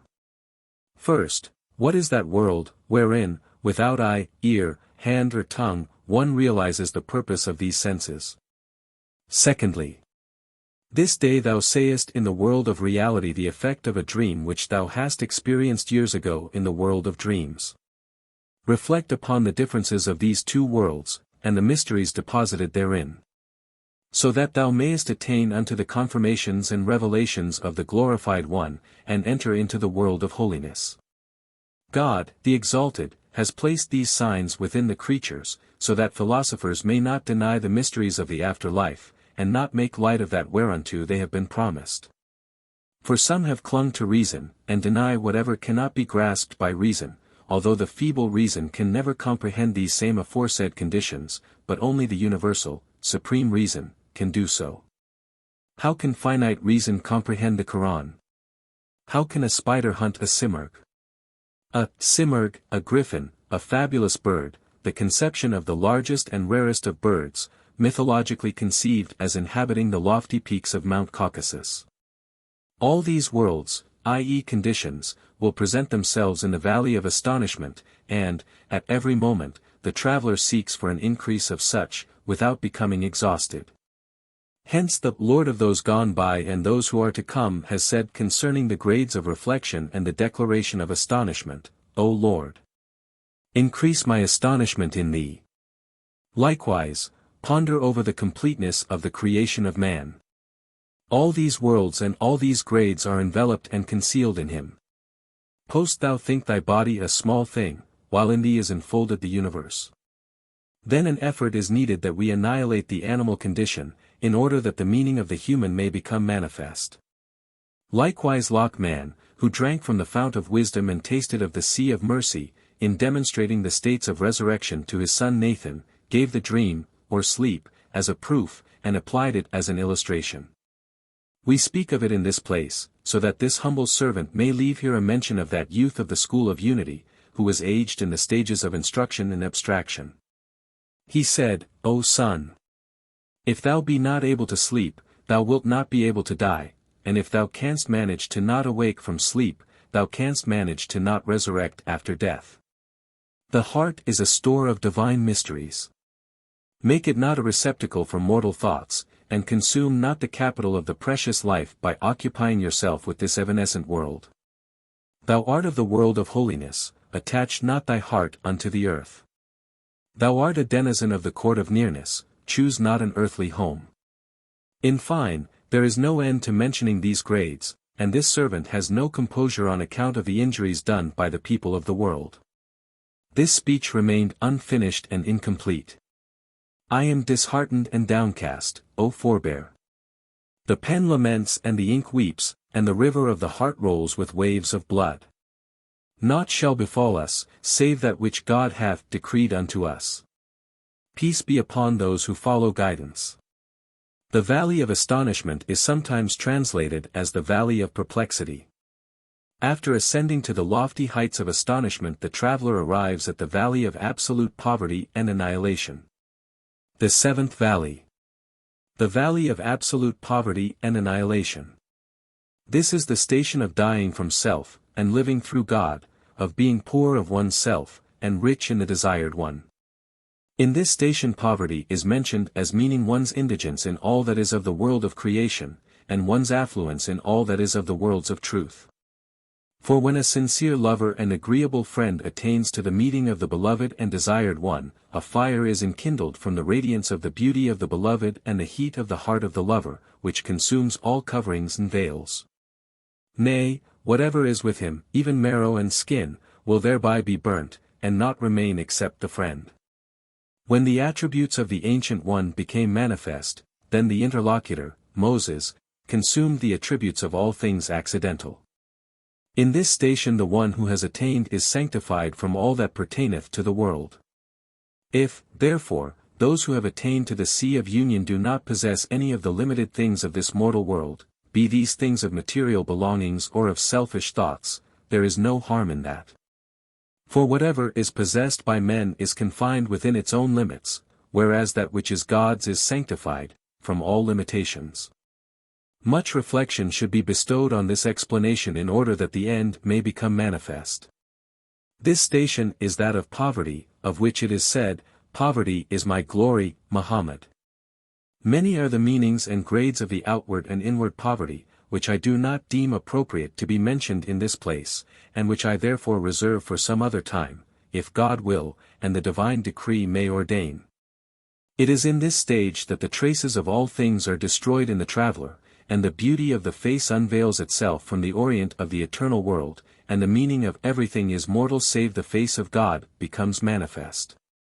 Hearken to the melodies of the Spirit with all thy heart and soul, and preserve them as the sight of thine eyes, for the divine enlightenments will not always flow, like the vernal rain, upon the soil of human hearts.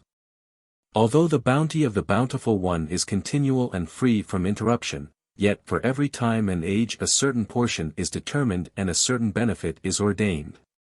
And these are bestowed, on men, according to a certain quantity and measure. There is no thing but the storehouses thereof are in our hands, and we distribute not the same save in a determinate measure. Quran. The cloud of the mercy of the Beloved One will pour down only on the garden of the soul, and it will not bestow this bounty except in times of spring. Other seasons have no portion of this mightiest grace, and barren soils have no share in this favor. Not every sea has pearls, not every branch brings forth flowers, nor doth the nightingale sing thereon. Therefore, so long as the nightingale of the spiritual planting hath not returned to the divine rose garden, and the lights of the spiritual dawn have not returned to the sun of reality, make an effort.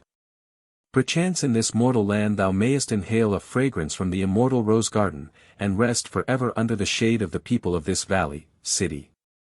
When thou hast reached this lofty, exalted grade and attained to this great station, then wilt thou see the Friend, and forget strangers, i.e. all else save him. The Friend, unveiled, is manifest from every door and wall, everywhere, O ye possessors of sight. Then thou hast abandoned the drop of life and reached the ocean of the Beloved One. This is the goal which thou hast demanded. God willing, thou mayest attain thereunto. In this valley even the veils of light are rent asunder and vanish. To his beauty there are no veils but light, and his face has no covering save manifestation. How wonderful that the Well-Beloved is manifest as the sun, while strangers are in search of vanities and riches. Yea. He is concealed by the intensity of manifestation, and he is hidden by the ardor of emanation. The True One hath become manifest, like unto the shining sun. Pity that he hath come in the city of the blind. In this valley the traveler journeys through the stages of oneness of existence and of appearance, and will attain to a oneness which is sanctified above both these stations. The mystic doctrine of the oneness of existence is outlined from this formula: only God exists, he is in all things, and all things are in him. Note by translator. The condition of ecstasy can penetrate this saying, but not controversy nor conflict. He who hath chosen an abode in this meeting, or discovered a breeze from this garden, knoweth what I say. 7 inches. All these journeys the traveler must not deviate but must cling to the hem of obedience to the divine commandments, and lay firm hold of the rope of shunning things forbidden by the law. Although these journeys have no visible termination in the world of time, yet, if the invisible assistance vouchsafe a devoted traveler, lit. 1 severed from all else save God, and if the guardian of the command, i.e. the manifestation of God, help him, he will traverse these 7 stages in only 7 steps, nay, in 7 breaths, nay, even in 1 breath, a moment, if God will or desire. This is through his bounty to whomsoever he willeth. Those who soar in the sky of oneness, and who have attained to the sea of abstraction, have accounted this station, which is the station in this city of immortality in God, to be the ultimate destination of the Arif, one who is intimate with highest mystic thought, and the ultimate home of the lovers. But, to this humble, knit of the sea of significances, this station is only the first city wall of the heart, that is, the first arrival of man at the city of the heart. For stages have been assigned to the heart, of which we will make mention. There will be found those who are intimate with such mysteries. When the pen reached the point of describing this state, the pen broke and the paper was torn. This gazelle of the desert of oneness is chased by many hounds, and this nightingale of the garden of eternity is followed by many beaks. The crow of oppression is lain in ambush for this bird of the sky of divinity, and this prey of the wilderness of love is pursued by the hunter of jealousy. Make an effort, perchance it may, as a globe, protect this lamp from contrary winds. Although it is the hope of this lamp to shine in the divine glass and to be ablaze in the ideal niche. For a neck which is lifted in the love of God, will certainly be severed by a sword. A head which is raised in love will assuredly blown by the winds, and the heart which is linked to the commemoration of the Beloved will certainly be full of grief. How well it is said, by the poet. Live on free, from love, for the very repose of love is distress. Its beginning is pain, and its end is death. Peace be upon those who follow guidance. If thou hearest the melodies of this mortal bird, thou wilt seek after the immortal everlasting chalice, and abandon the mortal and transient cups. Peace be upon those who follow guidance. Here is the end of the 7 valleys. Before we leave them for this present time, we will transcribe a note which runs. The 3 stages of Sufi life are as follows. I. Shariat, i.e. religious laws, or religious life. 2. Tariqat, i.e. traveling in search of truth. By finding the perfect man who embodies it, and guides men to it. This stage also includes hermit life. 3. Hakarat, i.e. truth, to attain to which, according to Sufis, depends upon passing through the 2 preceding stages. Here Baha'u'llah teaches that, contrary to what some Sufis teach or believe, the laws of religion must be the guide even when man has attained the truth, for truth itself is embodied in the laws of religion. To abandon the laws in any stage of development would be sheer antinomianism and therefore a great error. This note refers to the text above, concerning the error of deviation from commandment. Here, too, since they are added to the script of the 7 valleys, we may appropriately place these sayings. Empty thyself from that which is caused by thy desire, or lust, then advance towards thy master. Purify thyself from all else save him, so that thou mayest sacrifice thy soul in his love. Abstain from the presence of the True One, if the attributes of the world still remain in thee. Thank thy Lord on his earth, so that he may bless, thee in his heaven, although, in the world of oneness, heaven is identical with his earth.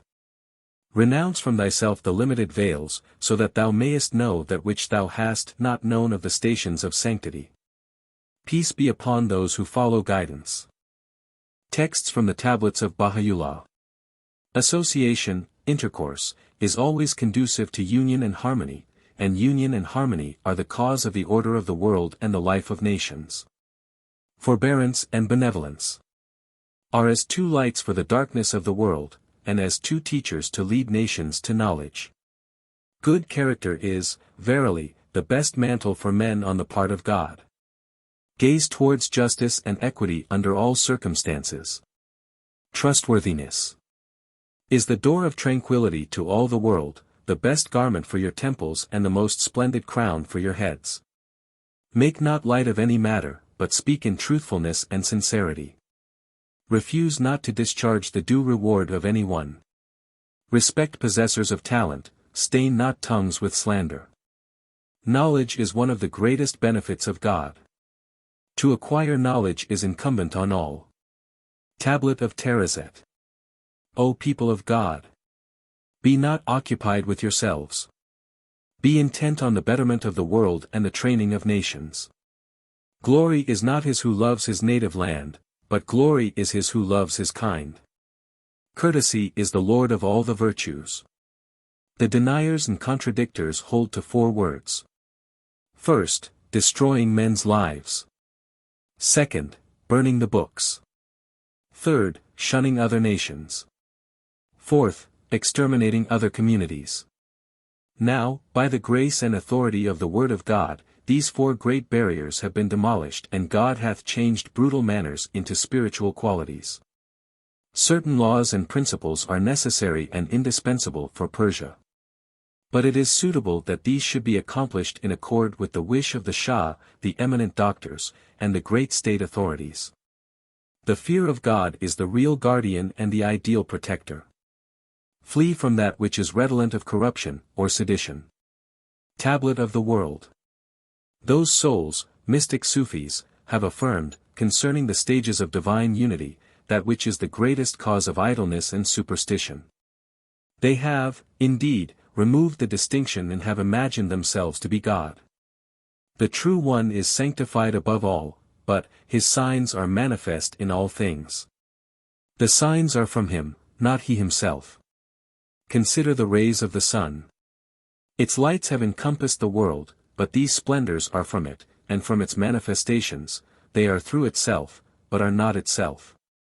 Schools must first train the children in the principles of religion, so that the promise and the threat recorded in the books of God may prevent them from the things forbidden and adorn them with the mantle of the commandments. But this in such a measure that it may not injure the children by resulting in ignorant fanaticism and bigotry. The trustees, members, of the house of justice must consult upon the ordinances as they are outwardly revealed in the book, and then enforce of these whatever prove agreeable to them. Moderation is desirable in every affair. Consider the civilization of the people of the Occident, how it has occasioned commotion and agitation. There has appeared an infernal instrument, and atrocity is displayed in the destruction of life. It is impossible to reform these violent evils, except the peoples of the world become united in affairs, or in one religion. Praise be to God! A wonderful thing is perceived.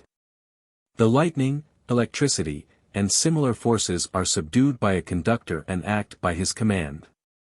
Exalted is the mighty one who hath made manifest that which he desired, through his absolute invincible command. Each one of the revealed commands is a strong fortress for the protection of the world. A solitary life and severe discipline do not meet God's approval. The possessors of perception and knowledge should look to the means which are conducive to joy and fragrance. Deprive not yourselves of that which is created for you. Charity is beloved and acceptable before God, and is accounted the chief among all good deeds. The reflective faculty, or the mind, is the depository of crafts, arts and sciences. Exert yourselves, so that the gems of knowledge and wisdom may proceed from this ideal mine, and conduce to the tranquility and union of the different nations of the world. Under all circumstances, whether in adversity or comfort, in glory or affliction, show forth love and affection, compassion and union. Words of Paradise. All the former and later books of God are adorned with his commemoration and speak his praise. Through him the standard of knowledge is planted in the world, and the banner of unity is hoisted among nations. Knowledge is like unto wings for the being of man, and is as a ladder for ascending. The possessors of sciences and arts have a great right among the people of the world. Whereunto testifies the mother of divine utterance in the day of return. Joy unto those that hear. Knowledge is the means of honor, prosperity, joy, gladness, happiness and exultation. He, the Bab, says in description of he whom God shall manifest, verily, he is the one who shall utter in all grades, verily, I am God. There is no God but me, the Lord of all things, and all besides me is created by me. O ye my creatures! Ye are to worship me. Likewise, in another place, speaking of he whom God shall manifest, he says, verily, I, the Bab, am the first one of those who worship him. Now, man must reflect upon the worshipper, the Bab. And the worshipped one, Baha'u'llah, perchance the people of the earth may attain to a drop of the sea of knowledge, and comprehend the station of this manifestation. Verily, he hath appeared, and hath spoken in truth. Blessed is he who confesses and acknowledges, and woe unto every remote denier. The Tablet of Tajalliyat. Revealed by Baha'u'llah, at Akka. Translated by Ali Kuli Khan.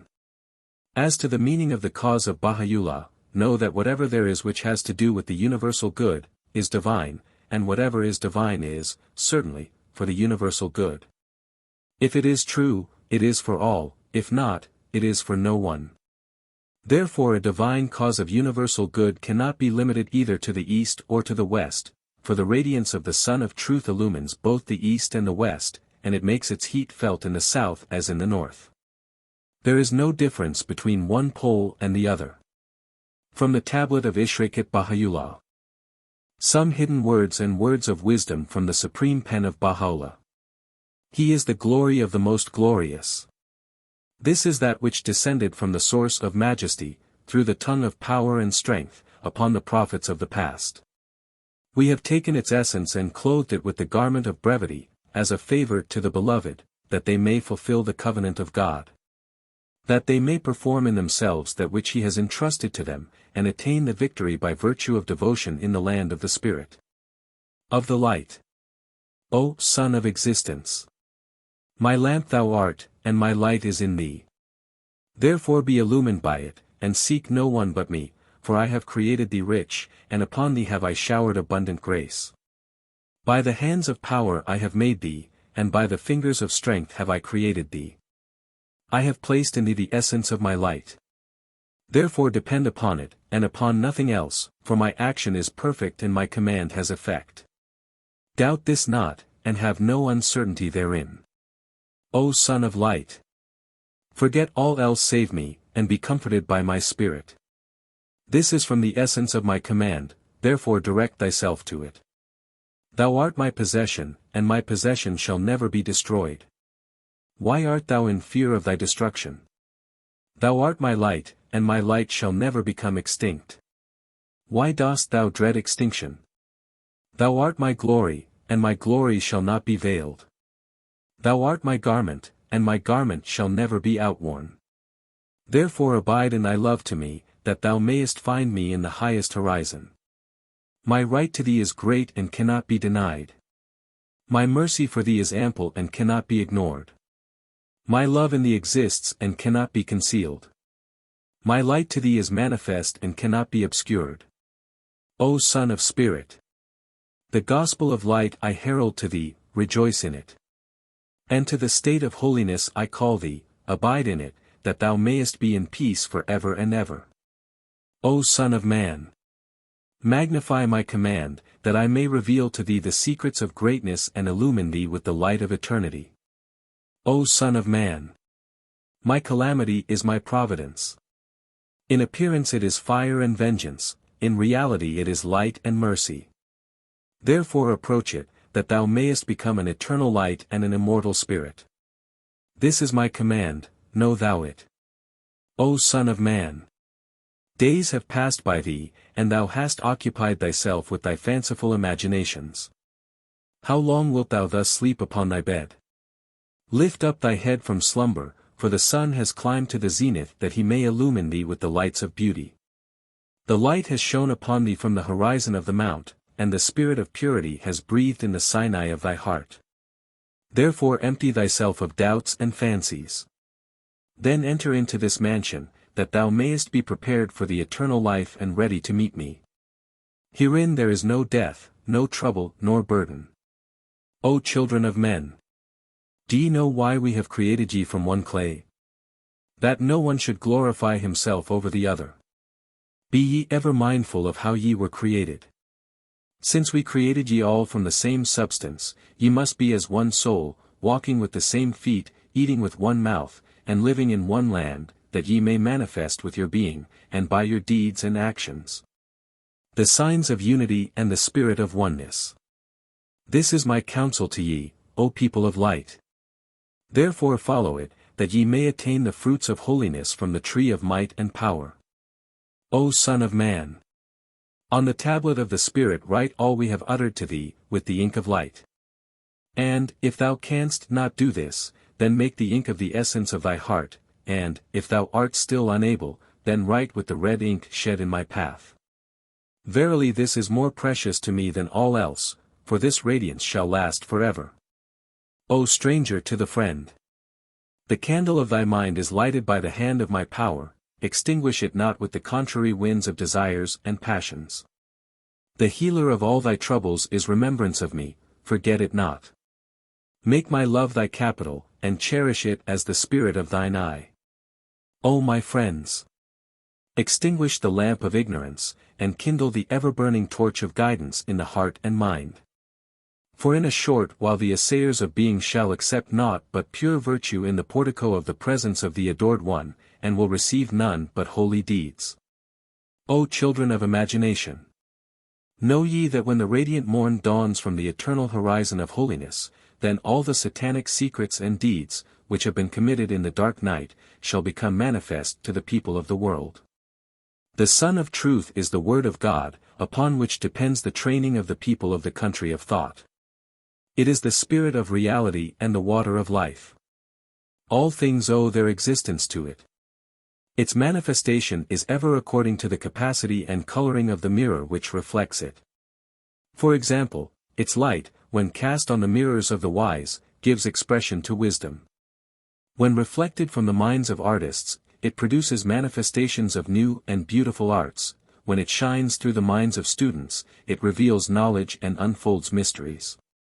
All things of the world arise through man and are manifest in him, through whom they find life and development, and man is dependent for his spiritual, existence upon the Son of the Word of God. All the good names and lofty qualities are of the Word. The Word is the fire of God, which, glowing in the hearts of people, burns away all things that are not of God.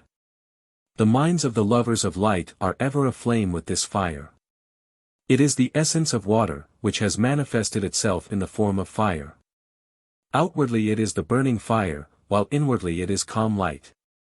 This is the water which giveth life to all things. We beg of God that we may partake of this life-giving water of heaven, and quaff from the spiritual chalice of rest, and thus be free from all that tends to withhold us from approaching His love.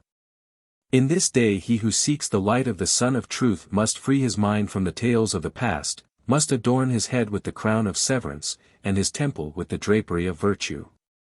Then shall he arrive at the ocean of oneness and enter the presence of singleness. The heart must become free from the fire of superstitions, that it may receive the light of assurance, and that it may perceive the glory of God. The people of Baha must serve the Lord with wisdom, teach others by their lives, and manifest the light of God in their deeds. The effect of deeds is in truth more powerful than that of words. Of divine humanity. O Son of Man! In my ancient entity and in my eternal being, was I hidden. I knew my love in thee, therefore I created thee, upon thee I laid my image, and to thee revealed my beauty. O Son of Man! I loved thy creation, therefore I created thee. Wherefore love me, that I may acknowledge thee, and in the spirit of life confirm thee. O Son of Existence! Thy paradise is my love, thy heaven is my nearness, therefore enter thou and tarry not. This was ordained for thee from our supreme kingdom and exalted majesty. O Son of Humanity! If thou lowest me, turn away from thyself, if my will thou seekest, regard not thine own, that thou mayest die in me and I live in thee. O Son of Perception! My fort thou art. Enter in that thou mayest be safe. My love is in thee. Seek, and thou wilt find me near. O Son of Spirit! I have created thee rich. Why dost thou make thyself poor? Noble have I made thee. Why dost thou degrade thyself? Of the essence of knowledge have I manifested thee. Why searchest thou for another than me? From the clay of love I have kneaded thee. Why seekest thou another? Turn thy sight unto thyself, that thou mayest find me standing within thee, powerful, mighty, and supreme. O Son of Perception! Look thou to my face and turn from all save me, for my authority is eternal and shall never cease. My kingdom is lasting and shall not be overthrown. If thou seekest another than me, yea, if thou searchest the universe for evermore, yet shall thy search be in vain. O Son of the highest sight! I have placed within thee a spirit from me, that thou mightest be my lover. Why hast thou forsaken me and sought to love another? O Son of Spirit! I created thee sublime, but thou hast degraded thyself. Therefore ascend to that for which thou wert created. O Son of Man! Clothe thyself with my beautiful garment, and forfeit not thy portion from my living fountain, that thou mayest not thirst for ever. O Son of Existence! Remember me in my earth, that I may remember thee in my heaven, thus may our eyes delight therein. O Son of the Throne! Thy hearing is my hearing, hear thou with it. Thy sight is my sight, see thou with it. Thus mayest thou attest within thyself my holiness, that I may attest within myself a place of exaltation for thee. O Son of Humanity! The temple of being is my throne. Purge it of everything, that I may descend therein to reign over it. O Son of Existence! Thy heart is my home, purify it for my descent. Thy spirit is my outlook, prepare it for my manifestation. O Son of Man! Put thy hand into my treasury. Then will I lift my head radiant above thy treasures. O Son of Man! My greatness is my bounty to thee. My majesty is my mercy to thee, but that which is due to me none can realize or comprehend. Verily I have treasured it in the stores of my secrets, in the treasury of my command. as a favor to my servants and a mercy to my people. O children of the Spirit! Ye are my treasures, for in ye have I treasured the pearls of my mysteries and the gems of my knowledge. O Son of him who stood by his own entity in the kingdom of himself! Know that I have sent unto thee the fragrances of holiness, have accomplished the word in thee, have fulfilled the bounty through thee, and have willed for thee what I have willed for myself. Therefore be content in me and thankful to me. Of justice. Justice is loved above all. Neglect it not, if thou desirest me. By it thou wilt be strengthened to perceive things with thine own eyes and not by the eyes of men. To know them by thine own knowledge and not by the knowledge of any in the world. Meditate on this how thou oughtest to be. Justice is of my bounty to thee and of my providence over thee, therefore, keep it ever before thy sight. O Son of man! Wert thou to observe mercy, thou wouldest not regard thine own interest, but the interest of mankind. Wert thou to observe justice. Choose thou for others what thou choosest for thyself. Know verily that he who exhorts men to equity and himself does injustice, is not of me, though he may bear my name. Attribute not to any soul that which thou desirest not to be attributed to thyself, and do not promise that which thou dost not fulfill. This is my command to thee, obey it. The source of all these utterances is justice. It is the freedom of man from superstition and imitation, that he may discern the manifestations of God with the eye of oneness, and consider all affairs with keen sight. Of disputation and fault-finding. Verily I say the most negligent of the servants is he who disputes and prefers himself to his brother. Purge thy mind from malice and, free from envy, enter the presence of unity. The tongue is especially for the mention of me, stain it not with slander. If the fire of self overcome ye, be mindful to remember your own faults, and speak not evil of my creatures. Because each one of ye is more conscious and better informed of his own self than of my creatures. Hear no evil, and see no evil, degrade not thyself, nor lament. That is, speak no evil, that thou mayest not hear it. Think not the faults of others to be great, that thine own may not seem great. Approve not the abasement of any soul, that thine own abasement may not be exposed. Then, with stainless mind, holy heart, sanctified breast and pure thoughts, thou mayest be free during all the days of thy life, which are counted less than an instant. And with freedom may return from this mortal body to the paradise of inner significances and abide in the immortal kingdom. Why hast thou overlooked thine own faults, and art observing defects in my servants? Whosoever does this is condemned by me. Breathe not the sins of any one as long as thou art a sinner. If thou doest contrary to this command, thou art not of me. To this I bear witness. Of poverty and wealth. Boast not of thine own glory over the poor, for I walk before him, and I see thee in thy miserable condition and ever grieve for thee. If thou encounter poverty, grieve not. For, in the time, the King of riches will descend to thee. Fear not humility, for glory shall be thy portion. Be not engrossed with this world, for with fire we test the gold, and with gold we try the servants. Thou desirest gold, and we desire the separation from it.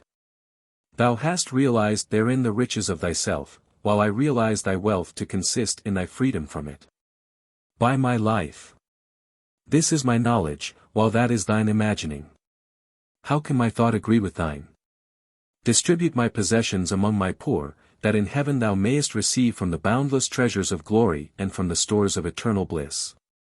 Let the rich learn the midnight sighing of the poor, lest negligence destroy them and they be deprived of their portion of the tree of wealth. Giving and generosity are qualities of mine. Happy is he who adorns himself with my virtues. Greed must be abandoned, that thou mayest find content, for the greedy has ever been deprived, while the contented has ever been loved and esteemed. Let not poverty trouble thee, nor rest assured in wealth. All poverty is succeeded by wealth, and all wealth is followed by poverty. To be poor in all save God is a great blessing, make it not small, for, in the end, it will make thee rich in God. Know ye that wealth is a strong barrier between the seeker and the desired one, between the lover and the beloved. Never shall the rich arrive at the abode of nearness, nor enter into the city of contentment and resignation, save only a few. God is the state of that wealthy one, whose wealth preventeth him not from the everlasting kingdom, and depriveth him not of the eternal possessions. Verily, I declare by the greatest name, that the light of that wealthy one shall illumine the people of heaven, as the sun shines upon the people of the earth. O ye who are wealthy on earth! The poor among ye are my trust. Therefore guard my trust, and be not wholly occupied with your own ease. Purge thyself from the dross of wealth, and, with perfect peace, step into the paradise of poverty, thus shalt thou drink the wine of immortality from the fountain of death. Rejoice not if fortune smile upon thee, and if humility overtake thee, mourn not because of it, for, in their time, they both shall cease and be no more. Wert thou to see the immortal kingdom, verily thou wouldest abandon the mortal possessions of earth, yet there is a wisdom in the former being concealed and in the latter being manifest, and this is known only to hearts that are pure. Of work and fruitfulness. Ye are the trees of my garden, ye must bear fresh and beautiful fruits, that ye and others may be profited by them. Therefore it is necessary for ye to engage in arts and business. This, O possessors of intellect, is the means of attaining wealth. Affairs depend upon means, and the blessing of God will appear therein and will enrich ye. Fruitless trees have been and will be only fit for fire. O my servant! The lowest of men are those who bear no fruit upon the earth, they are indeed counted as dead. Nay, the dead are preferred in the presence of God before those who are indolent and negligent. O my servant! The best of people are they who gain by work, and spend for themselves and their kindred in the love of God, the Lord of the creatures. The principle of faith is to lessen words and to increase deeds. He whose words exceed his acts, know verily, that his non-being is better than his being, and death better than his life. Of obedience. The principle of religion is to acknowledge what is revealed by God, and to obey the laws established in his book.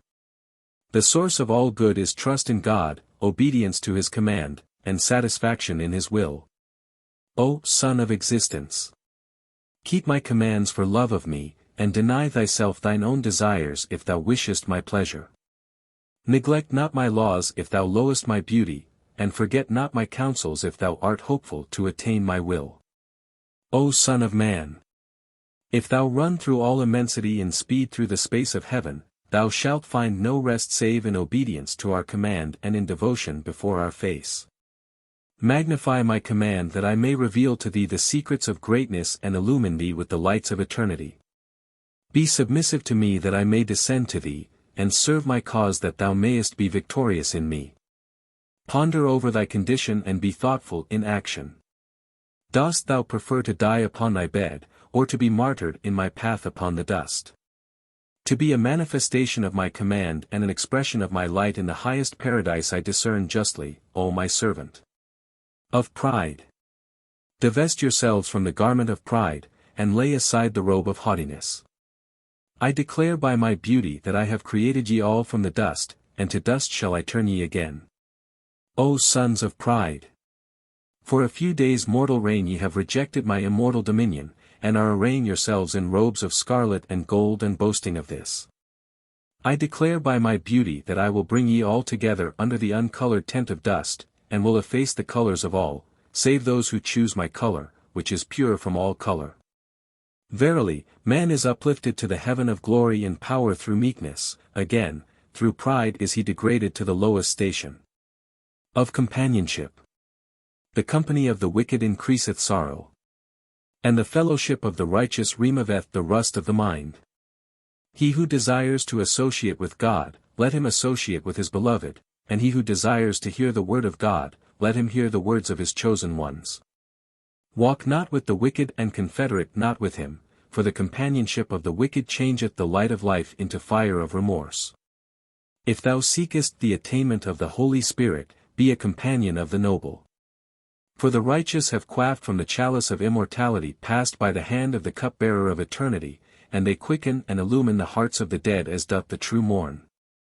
O friend! In the garden of the heart plant only flowers of love. Esteem the friendship of the just, but withdraw both mind and hand from the company of the wicked. Of the beloved and his beauty. What lover seeks to dwell save in the home of the beloved? What seeker can repose far from the desired one? A sincere lover finds life in the presence of the beloved, and dies in separation. His breast is void of patience, and his heart is beyond endurance. He forsakes 100,000 lives, and hastens to the mount of the beloved. Only one step separates thee from the plane of nearness and the exalted tree of love. Plant the first foot, and, with the other, step into the kingdom of eternity and enter the pavilion of immortality. Then hearken to what has descended from the sea of glory.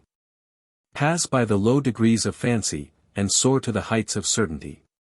Open the eye of truth, that thou mayest behold the radiant beauty, and say, Blessed be God, the most excellent of creators. Listen truly, mortal eye shall never perceive the everlasting beauty. And the dead mind delights only in lifeless clay. For like sees like and has affinity with its own kind. Be blind, that thou mayest behold my beauty. Be deaf, that thou mayest hear my sweet melody and voice. Be ignorant, that thou mayest enjoy a portion from my knowledge. Be poor, that thou mayest obtain an everlasting share from the sea of my eternal wealth. Be blind, that is, to all save my beauty. Be deaf, that is, to all except my word. Be ignorant, that is, of all but my knowledge. Thus shalt thou enter my holy presence with pure eyes, keen ears, and a mind undimmed. Close one eye and open the other. Close the one to the world and all that is therein, and open the other to the holy beauty of the beloved. Be not satisfied with the beauty that is mortal, discarding the eternal beauty, and attach not thyself to the world of clay. O son of passion! The people of wisdom and insight struggled for years, and failed to attain to the meeting of the Exalted One, while thou hast arrived at home without hastening, and hast attained the goal without searching. Yet, after gaining these, thou wert so veiled with thyself that thine eyes did not behold the beauty of the beloved, and thy hand did not reach to the hem of the friend's garment. Marvel at this, O possessors of insight! O my friend by word! Reflect a little. Hast thou ever heard of the beloved and the stranger dwelling in the same heart? Therefore, send away the stranger, so that the beloved may enter his home. If thou desirest me, desire no other than me. If thou seekest my beauty, withdraw thy glance from the people of the world, for my will and the will of another are like fire and water which cannot be contained in the same mind and heart. Break the cage, and, like unto the bird of love, soar into the atmosphere of holiness, leave the self, and rest with heavenly souls upon the sacred plain of God. Walk ye in the path of the good pleasure of the friend. His good pleasure is ever in his creatures. That is, a friend should not enter the home of his friend without his good pleasure, nor interfere with his possessions, nor prefer his desire to that of his friend, nor seek preference in any condition. Consider this, O ye people of thought. Alas! Alas! O lovers of passion! With the swiftness of lightning ye have left the spiritual beloved, and to satanic thoughts have ye attached your minds. Ye worship fancy, and call it a fact. Ye are gazing at a thorn, and call it a flower. Not an unselfish breath have ye breathed, nor hath a breeze of self-denial come from the garden of your hearts. Ye have cast to the winds the merciful counsels of the beloved, have effaced them from the tablet of your minds, and have become as low animals feasting in the pastures of lust and desire. Why are ye heedless of the remembrance of the beloved? And why are ye far from the presence of the friend? The absolute beauty is established upon the throne of glory, under the peerless canopy, while ye are engaged in contention according to your own desire.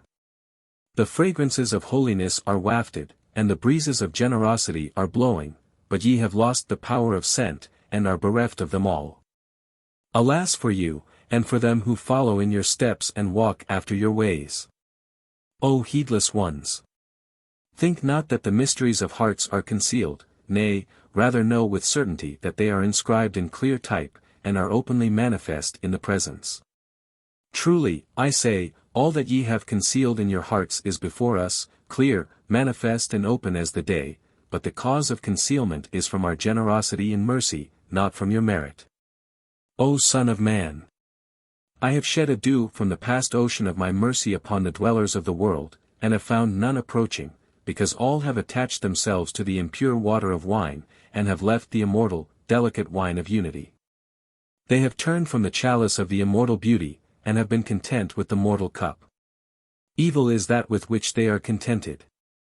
Close not thine eye to the peerless wine of the eternal Beloved, and open not thine eye to the turbid and mortal wine.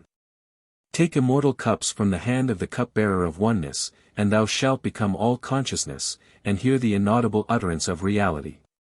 Say, O worthless ones! Why have ye turned from my eternal, holy wine, to mortal water? How is it that thou wilt not touch thine own garment with hands soiled by sugar, while, with thy mind soiled by the filth of passion and lust, thou seekest companionship with me, and desirest to be directed to the dominions of my holiness? Alas! Alas! For that which ye have desired. Thou art like a jeweled sword concealed in a dark sheath, by reason of which its value is unknown to the jewelers. Come forth from the sheath of self and desire, that thy jewels may become open and manifest before the world. Guidance hath ever been by words, but, at this time, it is by deeds. That is, all pure deeds must appear from the temple of man, because all are partners in words, but pure and holy deeds belong especially to our friends. Strive with your life to be distinguished among all people by deeds. Thus we exhort ye. O Son of Desire! How long fliest thou in the atmosphere of self? I have granted thee wings that thou mightest soar in the holy atmosphere of realities, and not in the air of satanic fancies. I favored thee with a comb, that thou mightest comb the locks of my head and not to wound my throat. The bride of wonderful significances, who was concealed behind the veils of words, hath appeared through divine providence and heavenly bounties, like unto the radiance of the beauty of the Beloved.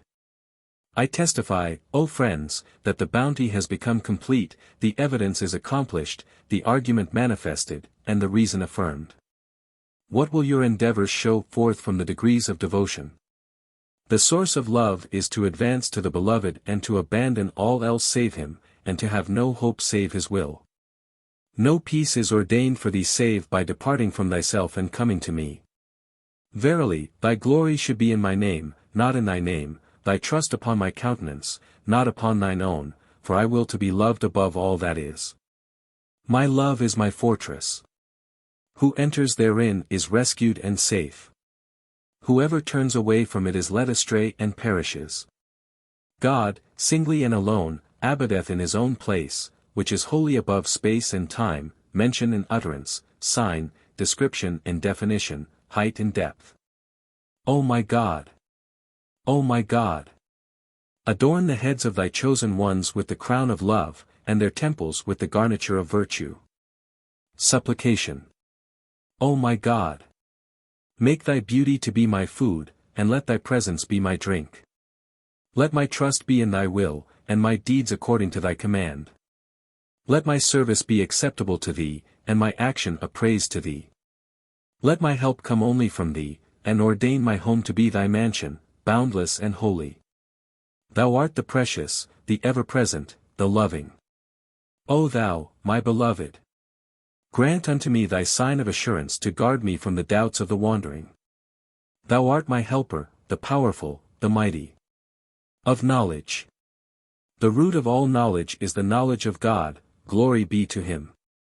Knowledge is impossible save through his manifestation. O my brother! Hear my beautiful words from my sweet tongue, and drink the water of life from the fountain of my lips. Sow the seeds of my innate wisdom in the pure ground of the heart, and water it with conviction. Then the flower of my knowledge and wisdom shall spring up verdantly in the holy sanctuary of the heart. Sow the seeds of knowledge and wisdom in the fertile grounds of the mind, and conceal them there until the hyacinth of divine wisdom springs up in the heart and not in the clay. Drink the wine of significancies from the lips of the merciful, and behold the radiance of the light of the sun of explanation, without veil or cover. From the dawning place of the word of God. Spread the seeds of my immediate wisdom in the fertile soil of the heart and water it with the water of certainty. Thus shall the hyacinths of my knowledge and wisdom spring up and flourish. The progress of man depends upon faithfulness, wisdom, chastity, intelligence, and action. He is ever degraded by ignorance, lack of faith, untruth and selfishness. Verily, man is not called man until he be imbued with the attributes of the merciful. He is not man because of wealth and adornment, learning and refinement. Blessed is he who is free, seeking the shore of the sea of purity and loving the melody of the dove of virtue. In this day all must serve God with purity and virtue. The effect of the word spoken by the teacher depends upon his purity of purpose. Some are content with words. But the truth of words is tested by deeds, and dependent upon life. Deeds reveal the station of the man. The words must be according to what has proceeded from the mouth of the will of God. O my God! O my God! Unite the hearts of thy servants and reveal to them thy great purpose. May they follow thy commandments and abide in thy law. Help them, O God, in their endeavor, and grant them strength to serve thee. O God, leave them not to themselves, but guide their steps by the light of knowledge and cheer their hearts by thy love of oneness. My eternity is my creation. I have created it for thee. My oneness is my design. I have designed it for thee. Therefore clothe thyself with it. Thus thou mayest be a star of my omnipresence forever.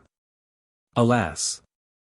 That 100,000 ideal languages are spoken by one tongue, and that 100,000 hidden meanings are unfolded in one melody, and there is no ear to hearken, nor any heart to perceive a single letter. Let the people of certainty know that a new garden has appeared in the open court of holiness, and that all the people of the heights, and the temples of the exalted heaven, are around it. Endeavor to reach that station and discover the truths of the mystery of love from its blossoms, and unveil abundant knowledge of the oneness from its eternal fruits. Radiant are the eyes of him who has entered therein with trust. O dead men on the bed of negligence! Centuries have passed, and ye have ended your precious lives, yet not a single breath of purity hath ever come from ye to our holy presence. Ye are drowned in the sea of polytheism while talking of oneness. Oneness, in its true significance, means that God alone should be realized as the one power which animates and dominates all things, which are but manifestations of its energy. From the Book of the Covenant. In wealth fear is concealed and peril is hidden. Behold, and then reflect upon that which the Merciful One hath revealed in the Quran. Woe unto every maligner and backbiter who heapeth up riches and counteth them over. There is no continuance in the riches of this world, that which is subject to mortality and undergoeth a change, hath never been and is not worth regarding. O people of the world! I enjoin ye to that which is the means of the elevation of your station. Hold to the virtue of God, and grasp the hem of that which is just. Verily, I say the tongue is for mentioning that which is good. Pollute it not with evil speech. God hath forgiven ye that which is past. Hereafter ye must all speak that which is befitting, avoid execration, reviling, and that which is aggravating to man. The station of man is high. The station of man is great, if he holds to reality and truth, and if he be firm and steadfast in the commands. The true man appeareth before the Merciful One like unto the heavens, his sight and hearing are the sun and moon. His bright and shining qualities are the stars, his station is the highest one, his traces are the educators of existence. Every believer who hath found the perfume of the garment in this day, and turneth with a pure heart towards the supreme horizon, he is mentioned as one of the followers of Baha on the red page. The red page means the station of martyrdom. And is the highest. O people of the world! The creed of God is for love and union, make it not to be a cause of discord and disunion. In the sight of the men of discernment, and those who are holding to the manifestation, that which is the means of preservation and the cause of the ease and tranquility of the servants, is revealed from the supreme pen. But the ignorant of the earth, who are fostered in ambition and lust, are heedless of the matured wisdom of the true wise one, and are speaking and working in imaginations and fancies.